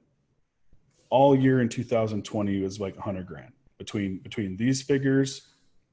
And again, go watch last week's call if you didn't watch it, where I'd kind of break down like all the things you should add up. But in fact, I could show this slide real quick. Get away from me. This thing's annoying. Okay, you just. Okay, so in stock buy cost, right, which is there. Inbound buy cost, on order buy cost, plus what's processing. I figured we had about $25,000 2 weeks ago. Right now we're about $80,000 between these two, right? And we're probably at least at $30,000 that's on order or in processing. And then you can also take your pending payout, right? Less any expenses that payout is going to pay for, okay? And if your payout is only $5,000 and your expenses are $7,000, then you have a negative $2,000, okay, in this figure. You add all that up, that's your inventory system, and how it's going to affect how additional capital will affect. This is what tells you how additional capital is going to affect your business. So I know in my business, before a couple of weeks ago, I had $100,000 in the system, right? And $100,000 buy cost in the system was bringing in just shy of 100 grand a month on average, right? Every 30 days. If I add $50,000 to my system, right, I'm going to be able to see a 50% increase in my business. And that's what we have. We have a $50,000 nugget that we're putting back into our business, right? The idea is we'll have, between when I start running these numbers and I look at my, I start looking at adding up my inbound, added up my in stock, adding up my order, what's processing, what's on order, and adding that all up. Eventually, as we fill up these reservoirs, it'll be at $150,000 buy cost in the system. Because I know how this affects my business, I know that it's going to probably produce about $150,000 a month in sales. Ultimately, the goal is 160 because we'll be reinvesting profits back in instead of extracting it all out like we do now. But it'll be about $150,000 a month in sales. Well, I know that that's going to give me an increase in net profit of about 50%. So how do I give myself, or how do I give our business an $8,000 pay raise, let's say? Well, I have to add $50,000 a month, or $50,000 into the system and work that out, right? For me to be able to do that, like $50,000 is 50% of our current inventory budget. So we're currently spending about, let's say $12,000 a week or $13,000 a week. That's what was normal for us. Well, I got to do another 50% more every week. And eventually that inventory will start to it will get introduced to the system, that extra buy cost. So if I'm spending 12 grand a month or 12 grand a week, and I want to have a 50% increase and inject 50 grand without killing ourselves into the system, well, I got to start spending, at least another 50% more. For us, it would be another, $6,000 a week. So $18,000 a week is going to get me toward my goal slowly but surely. Right now we're trying to hit 20 because we want to do it faster if we can, right? So the idea here, and this is just kind of one thing I want to talk about. Like if you're the person that you want to make 15 grand a month, and it's you and your spouse, for example, the business that I'm running, that Taylor and Charles are running, could produce that for you. And no one's killing themselves around here. I can tell you that right now, right? No one's sweating bullets trying to figure out how to keep up, right? That might be the case here as we get into Q4, and I keep pushing Charles to ship more and more in, and have to kind of figure out who's going to start placing orders or what other adjustments we have to make. That might change. But, if you take and of course expenses are relative to everybody, but you got, if it's just you, there's no wages, it's just your wages, the cost of insurance, bookkeeping, phone, loan interest, shipping supplies or warehouse supplies, any vehicle expenses, and the list goes on. There's other things you can add to that. After you take that out, you might be able to squeeze off a $15,000 a month, and then you got your cost of your lead list, right? Other stuff comes into play, cost of subscriptions. you're probably just shy of making 15 grand a month with doing strictly online arbitrage and doing a million, 1.2 million a year. Our goal, right, is to get this extra 50% into the system, be able to reinvest and kind of scale that up to the point where we feel comfortable. And then we'll just be pulling out that extra profit. Hopefully we can create an extra $8,000 a month, right? Which would put us at about $26,000 a month in profit.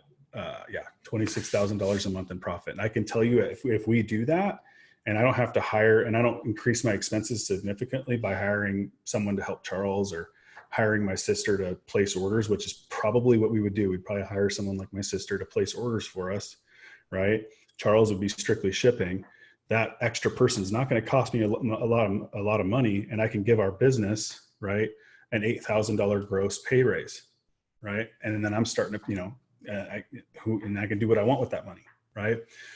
So I think if you're going to run a team and have high paid people like Taylor and Charles and maybe 2 or 3 other people, you might have to get up to like $3 million a year, right? To really pull off $15,000 a month as the business owner, and you might be making about $32,000 a month in gross profit. And you got your overhead and all of your people to pay for. And let's say that you can keep that under 15, then you get to take 15. So again,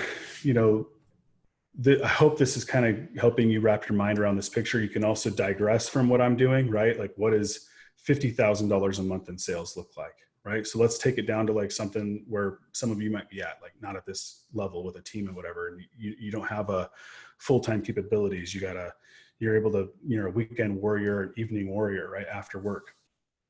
Okay.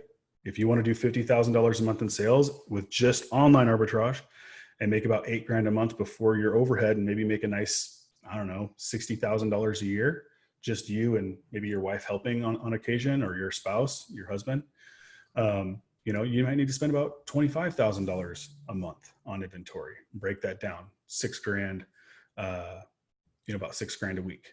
Okay. So again, just use my model and my numbers to kind of reverse engineer and kind of break down to a smaller figure or break down to a higher figure and see if you can beat our performance. Now, something I'll show you, and I've talked about this, how retail arbitrage for us was way more expensive. So when I show you retail arbitrage and what those numbers look like, you're going to see a lot higher profit. You're going to go, why the hell did you start doing online arbitrage? And I could tell you it's because, one, I had to pay Taylor full-time to do retail arbitrage. He hated his job. Well, starting to hate his job because he had to travel 4 days a week, get in a truck, drive 2 to 3 hours out of town, stay the night in a hotel, right? Scan for 2 full days, and then come back and do another 2 to 3 hour, sometimes 4 hour drive back home, depending on how far out he went. And it was a lot of work. And so that was expensive. The fuel was expensive. The hotels were expensive, and it all added up. Food, I paid Taylor per diem, to help supplement for the cost of food on the road and stuff like that. So it was more expensive. But let me show you what retail arbitrage netted. And here's the thing, guys, like, if you don't have to travel like we did, you can make these types of numbers doing retail arbitrage, and you don't have to go 3 or 4 hours away from home. If you live in a larger city where there's more opportunity at your disposal, and you don't have to travel out as much as we do. So let's just look at 2019.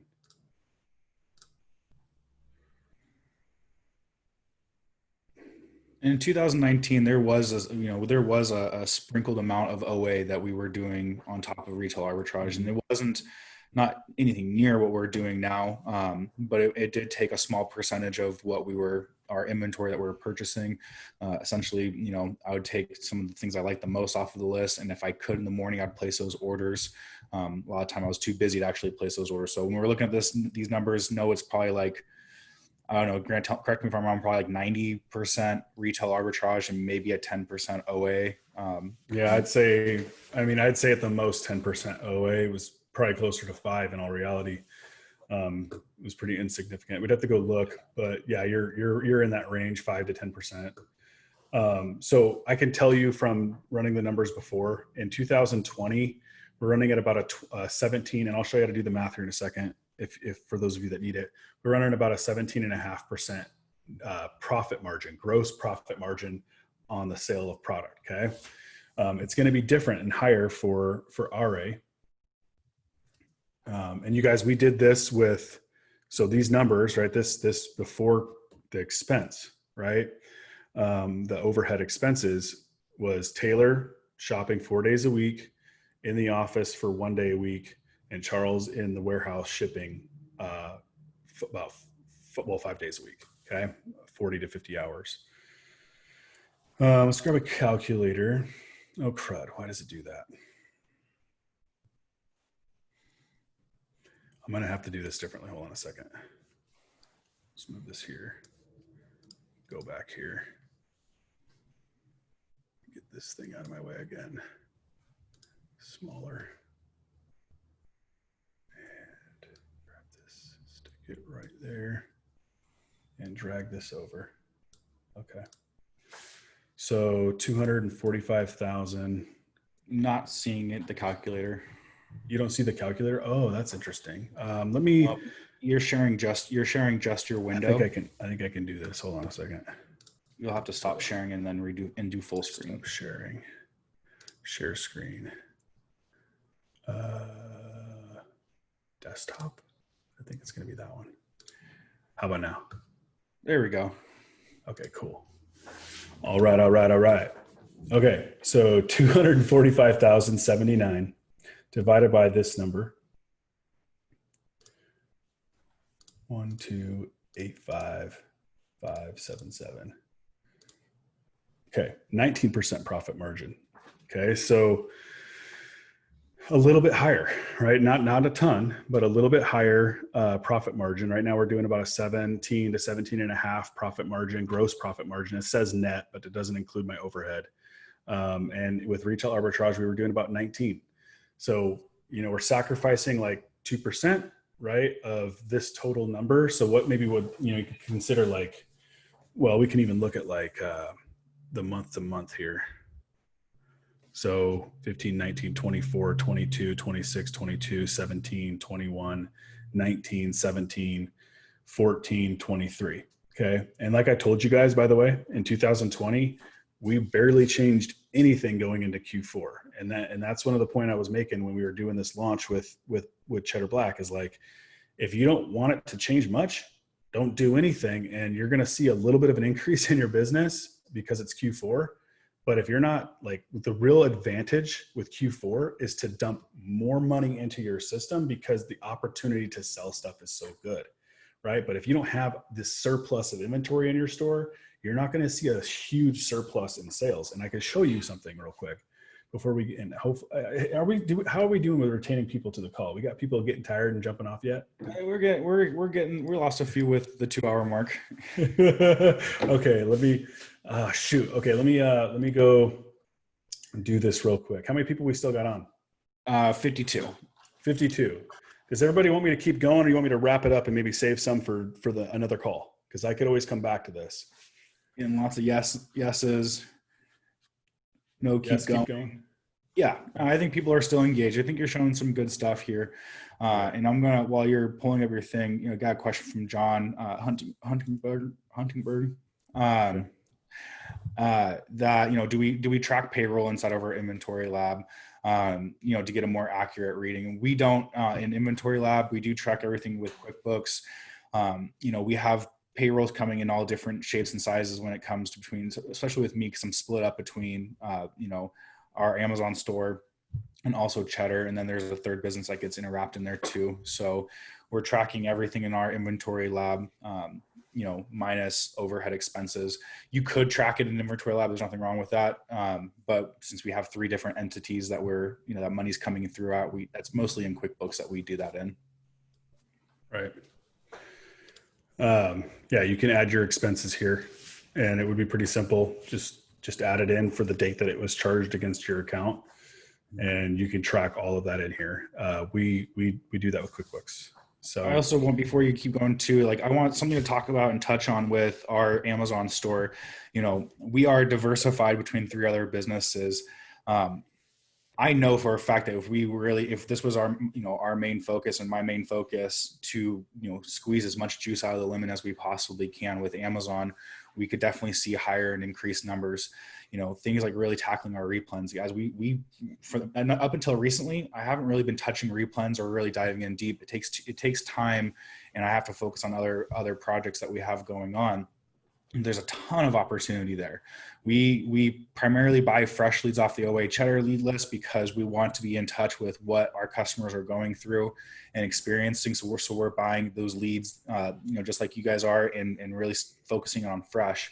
But I know there's people in our group who won't even touch fresh leads and will only source replens. Less competition, higher profit margins result in that lower competition. I know there's folks who have dived into wholesale and really expanded that out, using, online arbitrage leads and things like that. So there's a lot of ways that you can cut up this, into this business. And I will be the first, and Grant, I think you'll agree that we're not doing it as best as we possibly could, but it's just because, we're spread out amongst different avenues.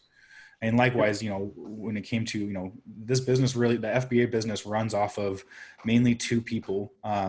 And then, part-time on a third where, you have overview and management. But I mean, if this was just, Grant and Ashley or, even, well, really just Grant and Ashley, and they're coming in as a partnership, they probably see, better numbers, less payroll, less expenses. Yeah. Yeah. We've hit on all that too. So I want to show you guys 2016. You can actually see where I started to file in.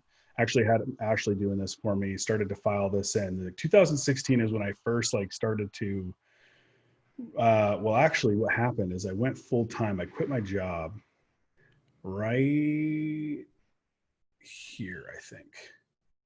July of 2000, if I remember correctly, or it was 2015. Anyway, it doesn't matter. We started to record this stuff, and you can see where I started to make a little bit of money here. And this doesn't include all the expenses, so that doesn't matter. And then I started to record it all and was making some money, and I had Charles working for me. And this is why I talk about guys not biting off more than you can chew too soon, right? You can see how this is our payroll expense, me and Charles, me and Charles, I think. And then boom, I hired my two best buddies to come in and work for me because I thought I was going to take, and you'll see it. You can see the difference between August, September, October, November, and then December, right? This is 160% increase in sales. I had figured out this Q4 thing and I was going to kill it, right? And I had this extra money. And at that time, this is why I keep harping on it, and I probably shouldn't harp on it as much, but at the time I was looking at my in-stock inventory value and being okay, I've got, and we can even go back and look at this. It's kind of a story I'll tell you guys here real quick. So let's go here and let's look at what I was thinking, because it's been a while. What was I thinking?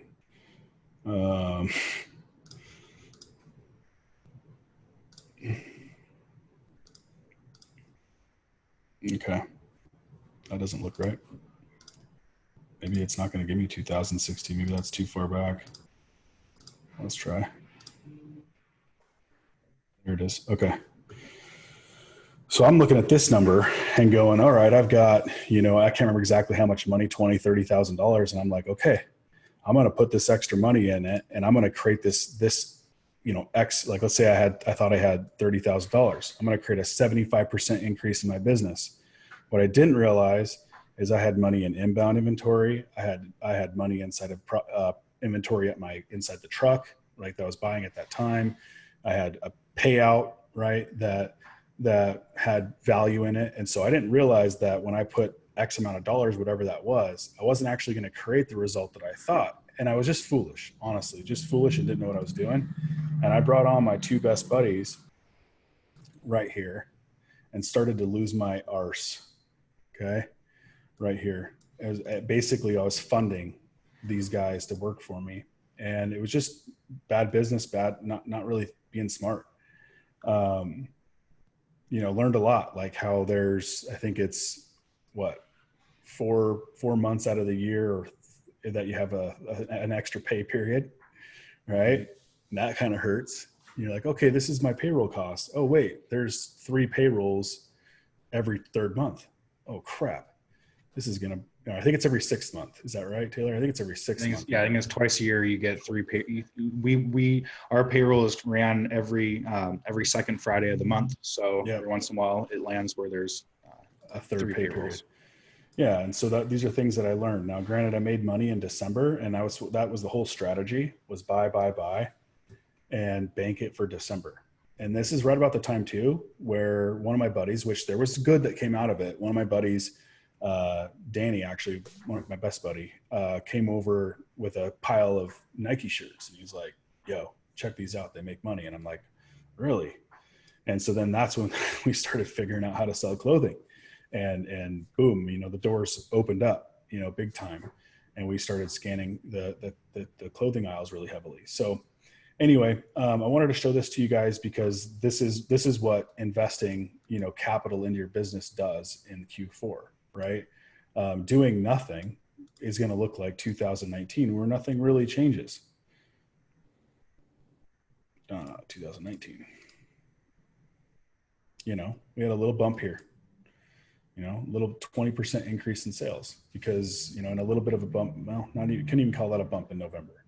Okay. That's what just basically doing nothing different does. You gotta put that extra capital in and take advantage of the demand that's going to happen. Otherwise, you're just going to sell more of the inventory that you normally sell, and then your inventory levels are going to go down, and then you're going to not sell what you normally sell after that. So it's kind of like a wash. So do what all the big businesses are doing. Go buy a bunch of stuff. That's how they do it. That's how we did it. And that's how we're going to do it this year, is buy a bunch more stuff than normal. Okay, let's wrap it up, guys. Sorry for taking so long. I'm even getting a little slow here if you haven't noticed. So let's talk about just really quickly punching these numbers in and kind of keeping track of these so that you can understand how your store is performing over time and then set goals and try to improve. So ROI, I go to, where am I at? Where's my spot here? Okay, so let's just look at 2020. We'll just look at the whole year. You might want to do this on a month-to-month basis. But your return on investment is very simple. You're going to take especially if it's your gross ROI, right? Which I think is kind of it doesn't really matter which one you do, but your gross ROI. So you're going to take, in my case, I'll take my 147, 238 and divide it by the bigger number, cost of goods sold, 427, 152. Okay, 34.4. So my ROI this year so far is 34.4%. Okay. Gross profit margin, same formula, just different numbers. So the 147 gross profit at the bottom divided by total sales, 873, 883, 16.8. So it's actually gone down a little bit. 16 point. What are you doing wrong, Taylor? Fix it. No, I'm kidding. Now, if I were to add in my cash back, which you guys know is, I want to say we're probably averaging about $800 to $1,000 a month in cash back, right? My credit card points, I've been able to buy 2 IMAX this year. And I also have another credit card that we keep for airline miles. And then my additional eBay income, because I've considered my cost of goods sold already, right? So all my revenue from eBay needs to be included as well, right? This would be additional profit that I could also take in consideration, right? That would raise both of these numbers, right? Now, Grant, wouldn't you also include the tax refund as well? That's another big one. So again, like these aren't these aren't true numbers. One, I'm not including so let's say that we're getting, let's not count all of this because some of it we're not getting returns on, and we're not getting charged tax. So let's say out of this 350,000 of it was taxed, and we're going to get our money back, 8.4%. I don't think I did that right.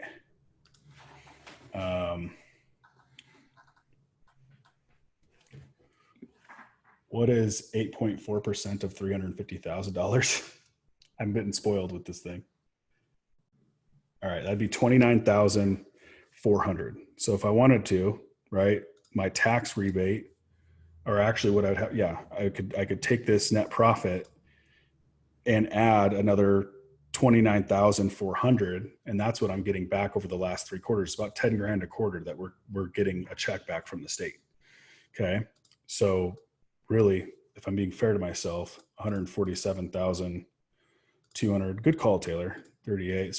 This makes us look better anyway. So, and then add the 29,000. Let's just say, to keep it simple. That's probably our profit. And then if I want to add the roughly, let's say $8,000 we've made, or let's just call it $7,000 from cash back. Right. And then 2 IMAX cost about $4 grand. So let's add that as well, because that's just credit card points from this year. And I bought other stuff too, so it's higher than that. But okay, so really we could call it 187,238. Let me write that number down. It's probably a better way of doing it anyway.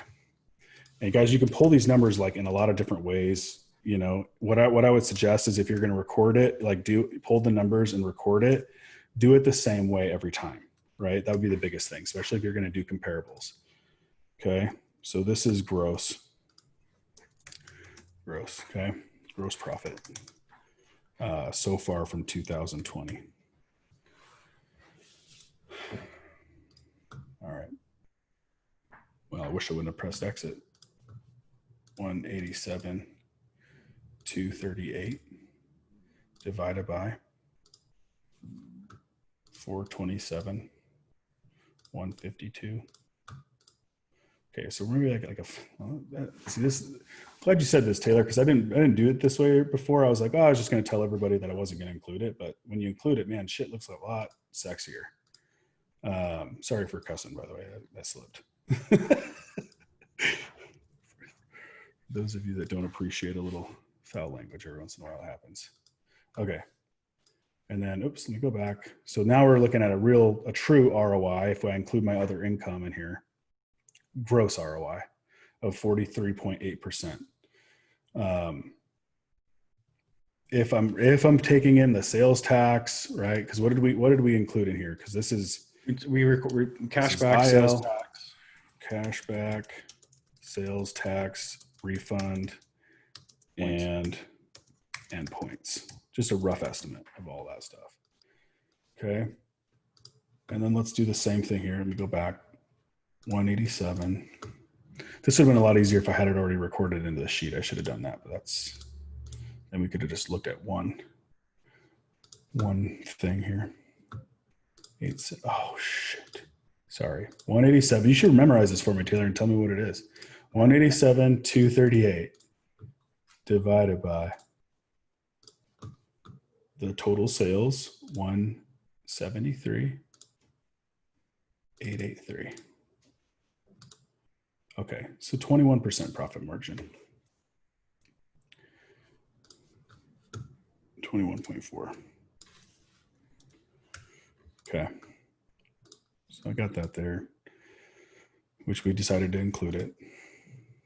So net profit margin would be the same formula here. It'd just be after your Amazon fees and all of your overhead. You know, if you wanted to add in or include all your other income here, right, then you would just take your net profit and divide it by sales. To me, I just want to know what my gross profit is and then how much after Amazon fees.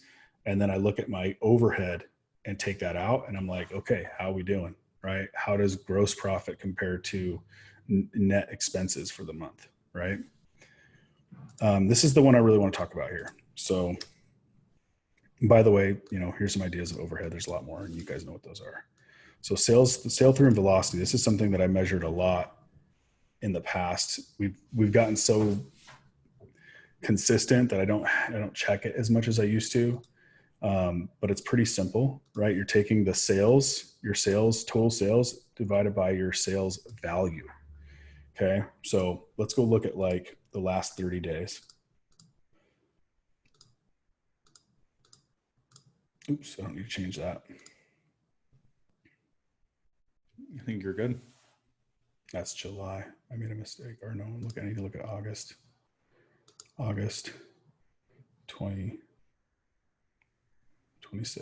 Okay, good. You were right.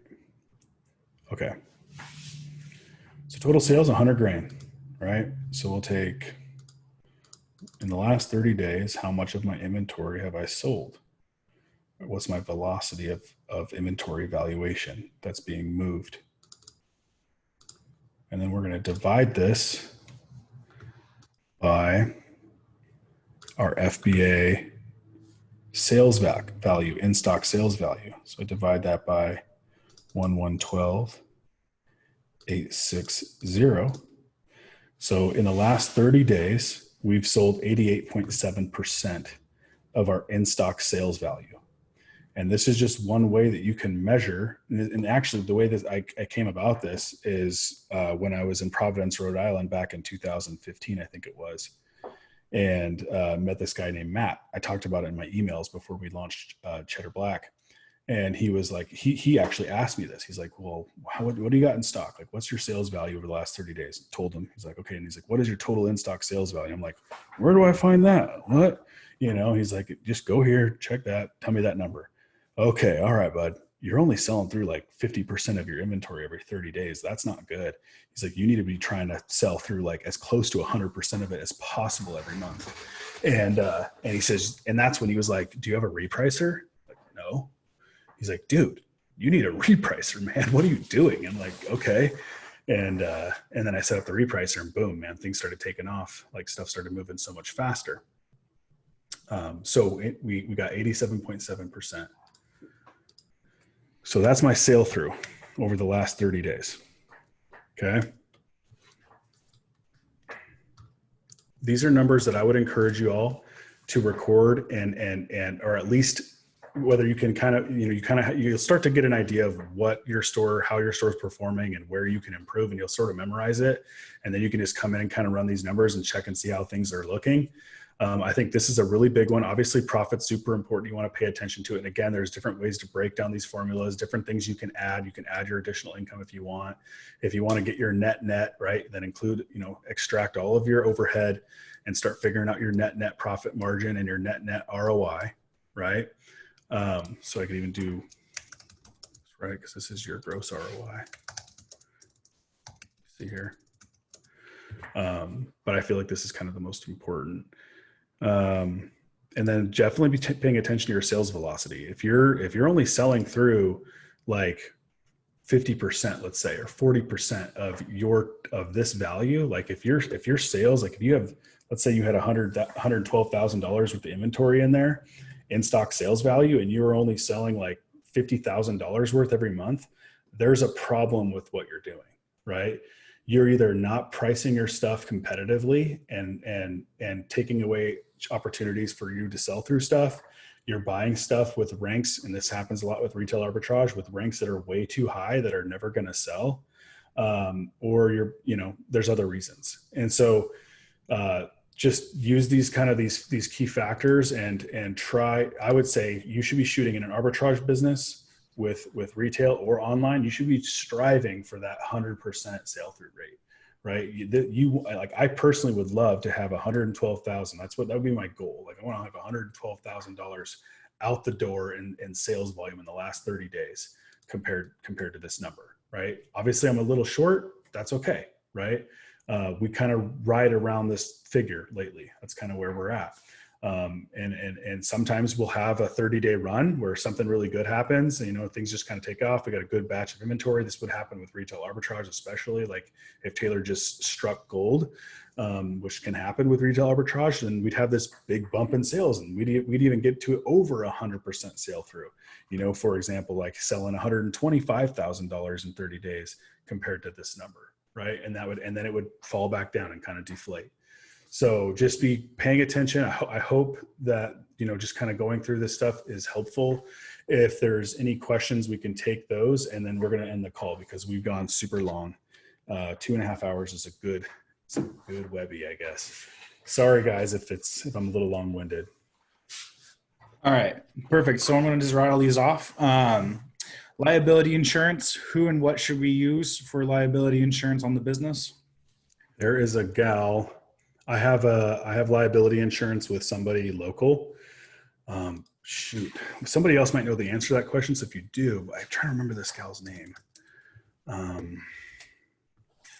This actually would be a great question for Black Chat, and I'm going to encourage you guys. Some of these questions, like, "Hey, who would you use for this or with that?" These are the best questions for Black Chat because you're going to be able to get those responses. And then Grant, I think you could probably stop sharing your screen too if you would like. Yeah. When I list my suppliers, I have Rite Aid and Rite Aid. Oops. How do I fix this so my reports are more consistent? You can change that. You can go into if it's already sold.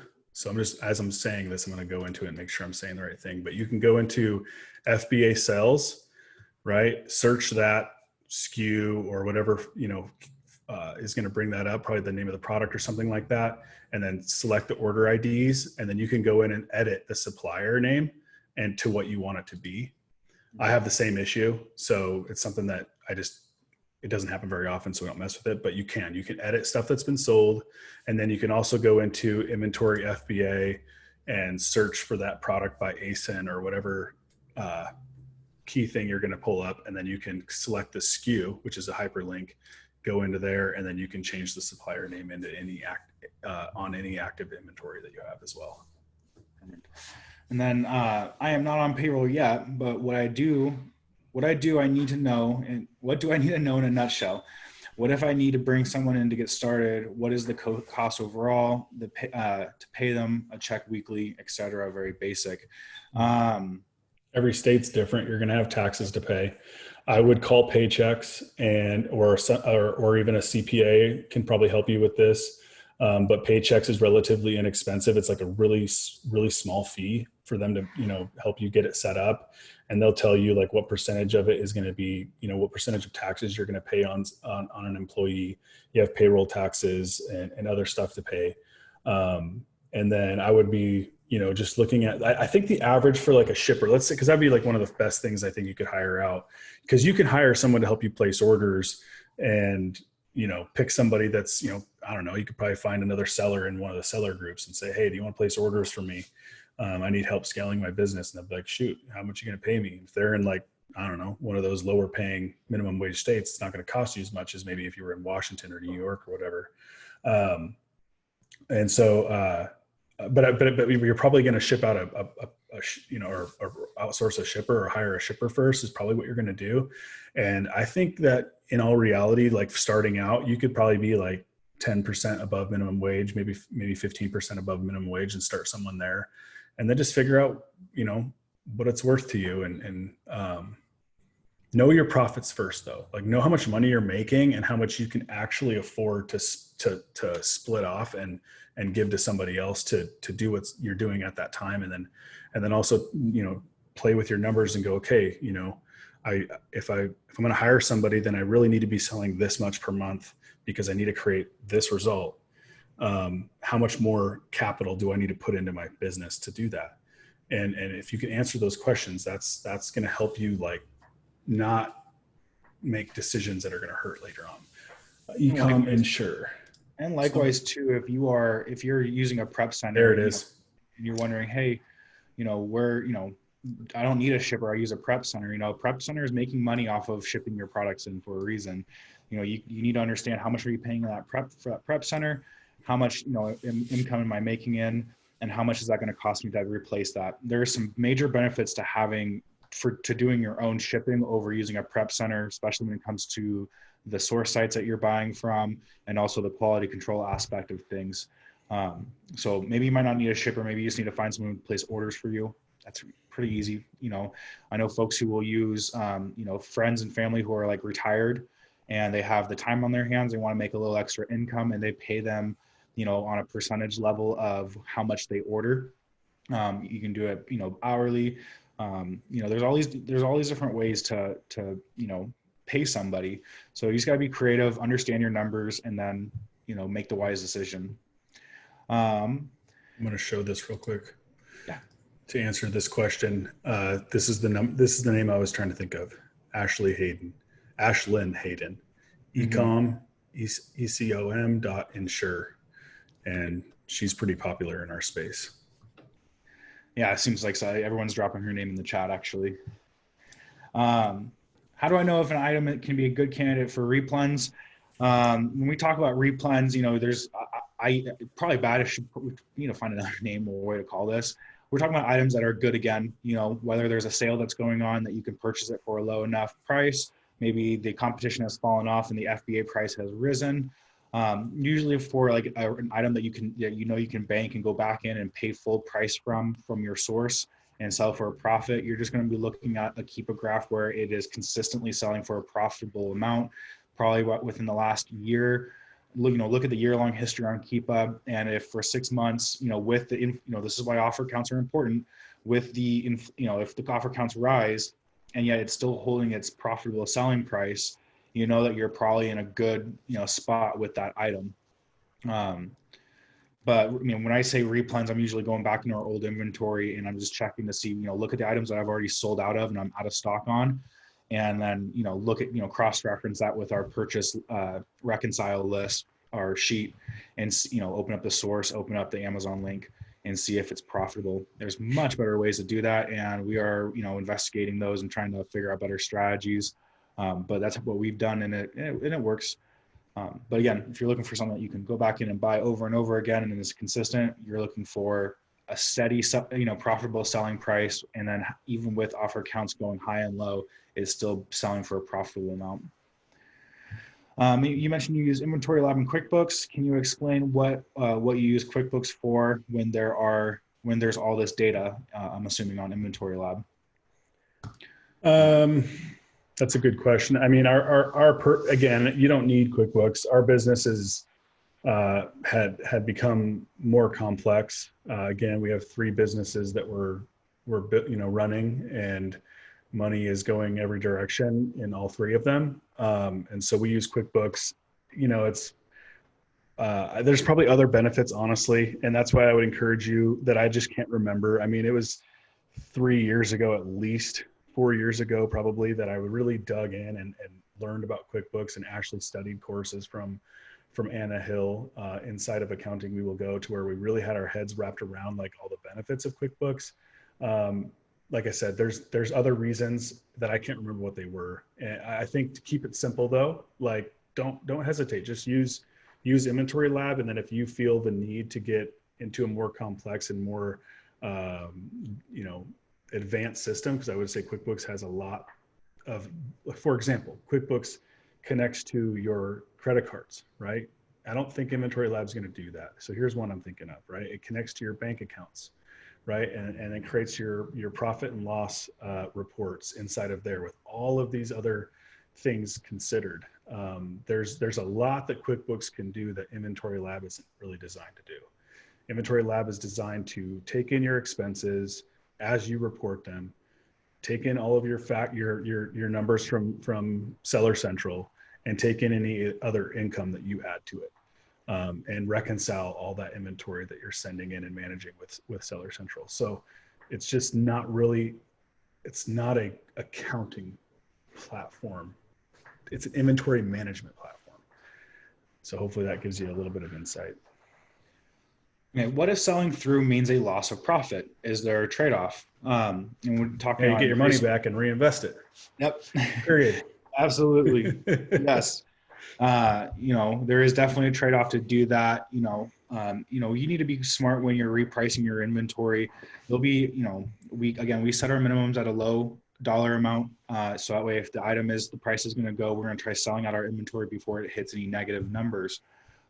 There has been times, and I will say, it's pretty rare that I will actually set my minimum price up to either be dead break even or even a small loss.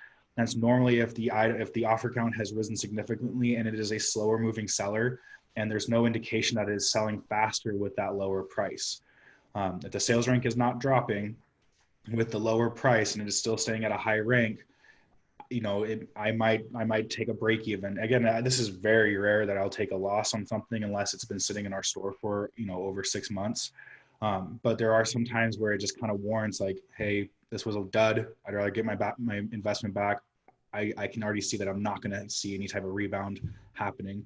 I think, Grant, I think I need to do next time I have 100 no-mins to check in, I might just need to go live and just open it up and reprice them with everyone on.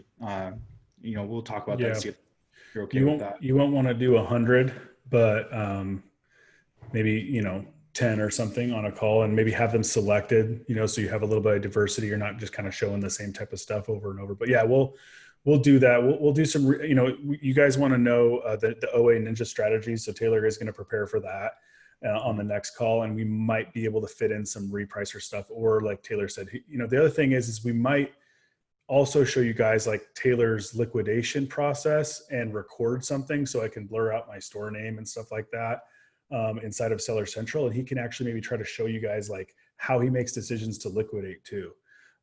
So maybe we'll just kind of make a video on the repricer and liquidation, right? What do I do when I'm checking stuff in new?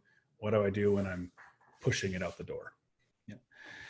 If you were starting out and you just wanted to increase your sales, would you go 3-month profit margin? Would you, or what would be your baseline requirement? So I think he's talking about the 3X rule, whatever you're buying it for, is it selling for 3 times the amount? So you're capturing 100% ROI. Yeah, that'd be great. It's hard to do with arbitrage. You have a better chance of finding stuff like that probably in private label. And that's a whole another ball of wax. He meant $3 actually. That's like a $3 net profit margin or higher. So what's the question then? So if you're just starting out and you just want to increase your sales, would you do like a $3 net profit margin minimum? I love this question. Yeah, I love this question. I get it. Dude, if you want to scale your store up and start getting auto ungated, freaking break even if that's what you have to do. Yeah. Seriously, buy stuff that you can at least pay for the fees, make a couple pennies even. I mean, there's a guy that was a Cheddar subscriber. He had some other life things happen, so I'm not exactly sure where he's at right now. But he came into our business. He watched some of my old recordings when I was doing grocery. He went into the grocery store. I was so impressed with this because it's like, this is the type of person who doesn't bitch and complain and just gets the job done and builds a business, right? Like there's different types of people, and I get it. But he's the type of person that's like, I see challenges, I'm going to overcome them. Let me figure this out. This wasn't that long ago. Dude goes into the grocery store because he saw that Grant was doing groceries in like 2015 or whatever, 16, and goes in and he told me, he's like, I got on the phone with him because I was so impressed with what he had said in one of the posts or something. His name was Nick Cotter actually. Yeah. Yeah, dude goes in the grocery store and he's like, me and my wife, we just went in there, started scanning, and we didn't care if we could break even or make some profit. As long as I could break even, I bought it, I shipped it in, I scaled up to 10 grand a month, and now I'm ungated in almost everything. Yep. Holy crap, dude. Way to go. Like that's what again, I talked about, maybe getting ungated in the major clothing brands. That's another strategy. Go to the grocery store, go to Walmart. I've done this, dude. There was a time in my career, 7 years, a lot of things change, right? You do a lot of different things. There was a time where I'd pretty much scanned with Charles, right? This is like very early on before Taylor was in the picture. And we just scanned every freaking grocery item at the Walmart grocery stores, right? Walmart stores.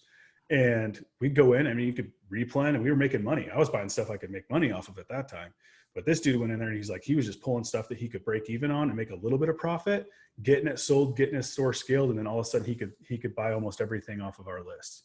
So everything's based off of an algorithm and data points. So if you're having successful fulfillment rates, happy customers, and you're selling through your inventory quickly, Amazon's going to reward you and let you get into the harder to sell stuff or the gated categories because they know, hey, this person is doing a good job and we're going to be able to trust them with that. So I think that's excellent, Grant. Like if you want to get ungated, stop worrying. Profit is important. Okay. But profit will come when you get to the certain types of levels with your stores. We didn't start seeing heavier profits until we started getting into clothing and shoes. And, now it's like video, it's video games, yes, but DVDs and other areas that we were not ungated. And I'm starting to, we're starting to tap into more of those categories. And so I think some people get so focused in on profit and wanting to have a high profit margins, that they forget that, the other side of the coin too, which is the ability to sell more and expand. And so I think it's Yeah. great. Just scale. We'll end this one on this question. How much can I pay a teen without payroll?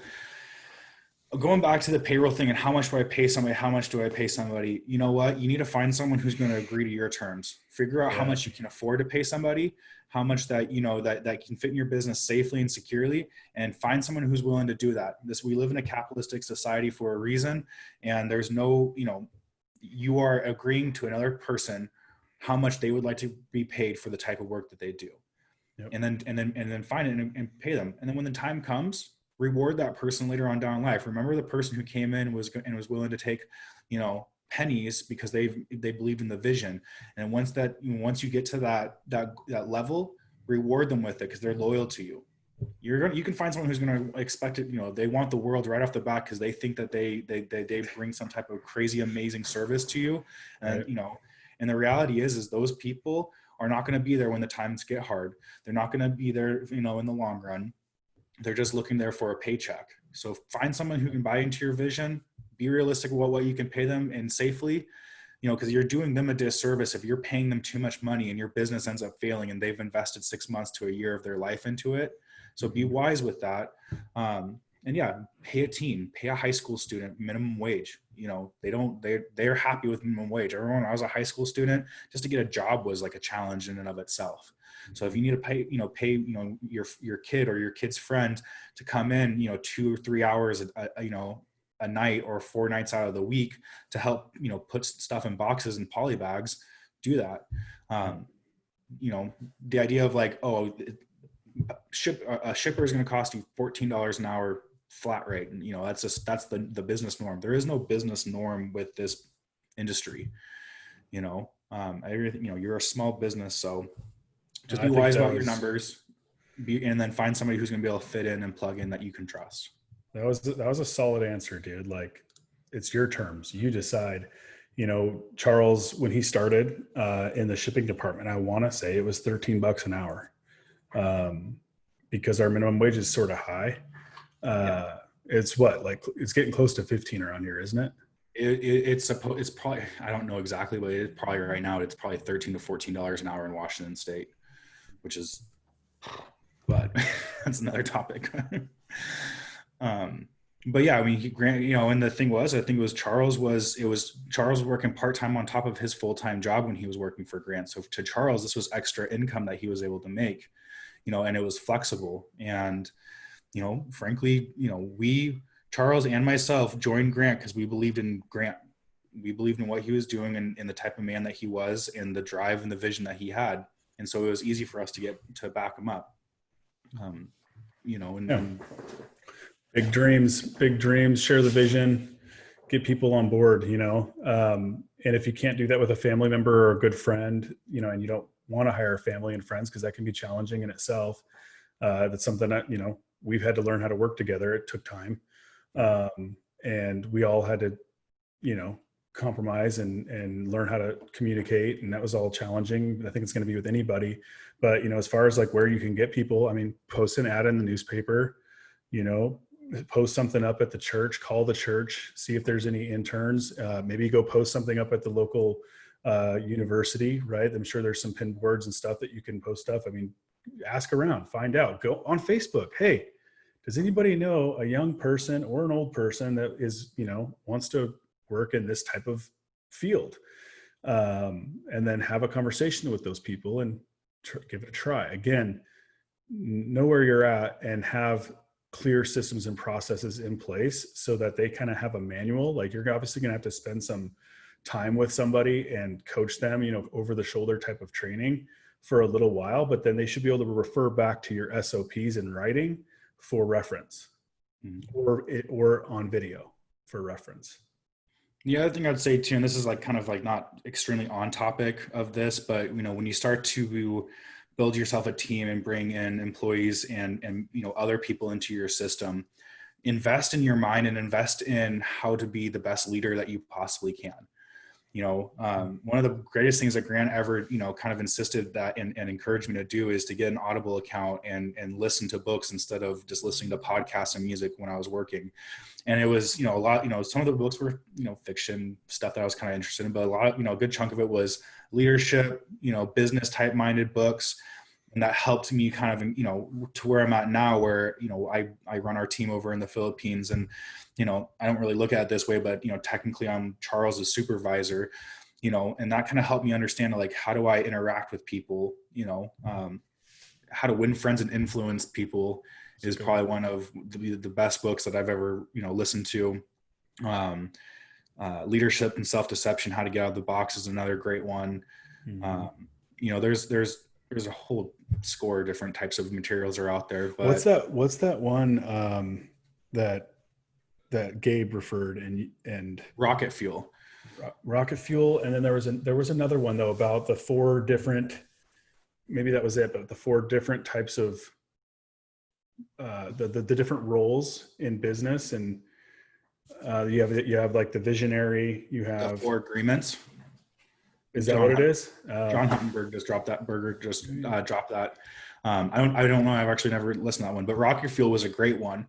Actually, me and Grant were talking about this, I think earlier this week, about how, how did we start working well together? Because there definitely wasn't a time where we butted heads and we're brothers. So you fight like brothers.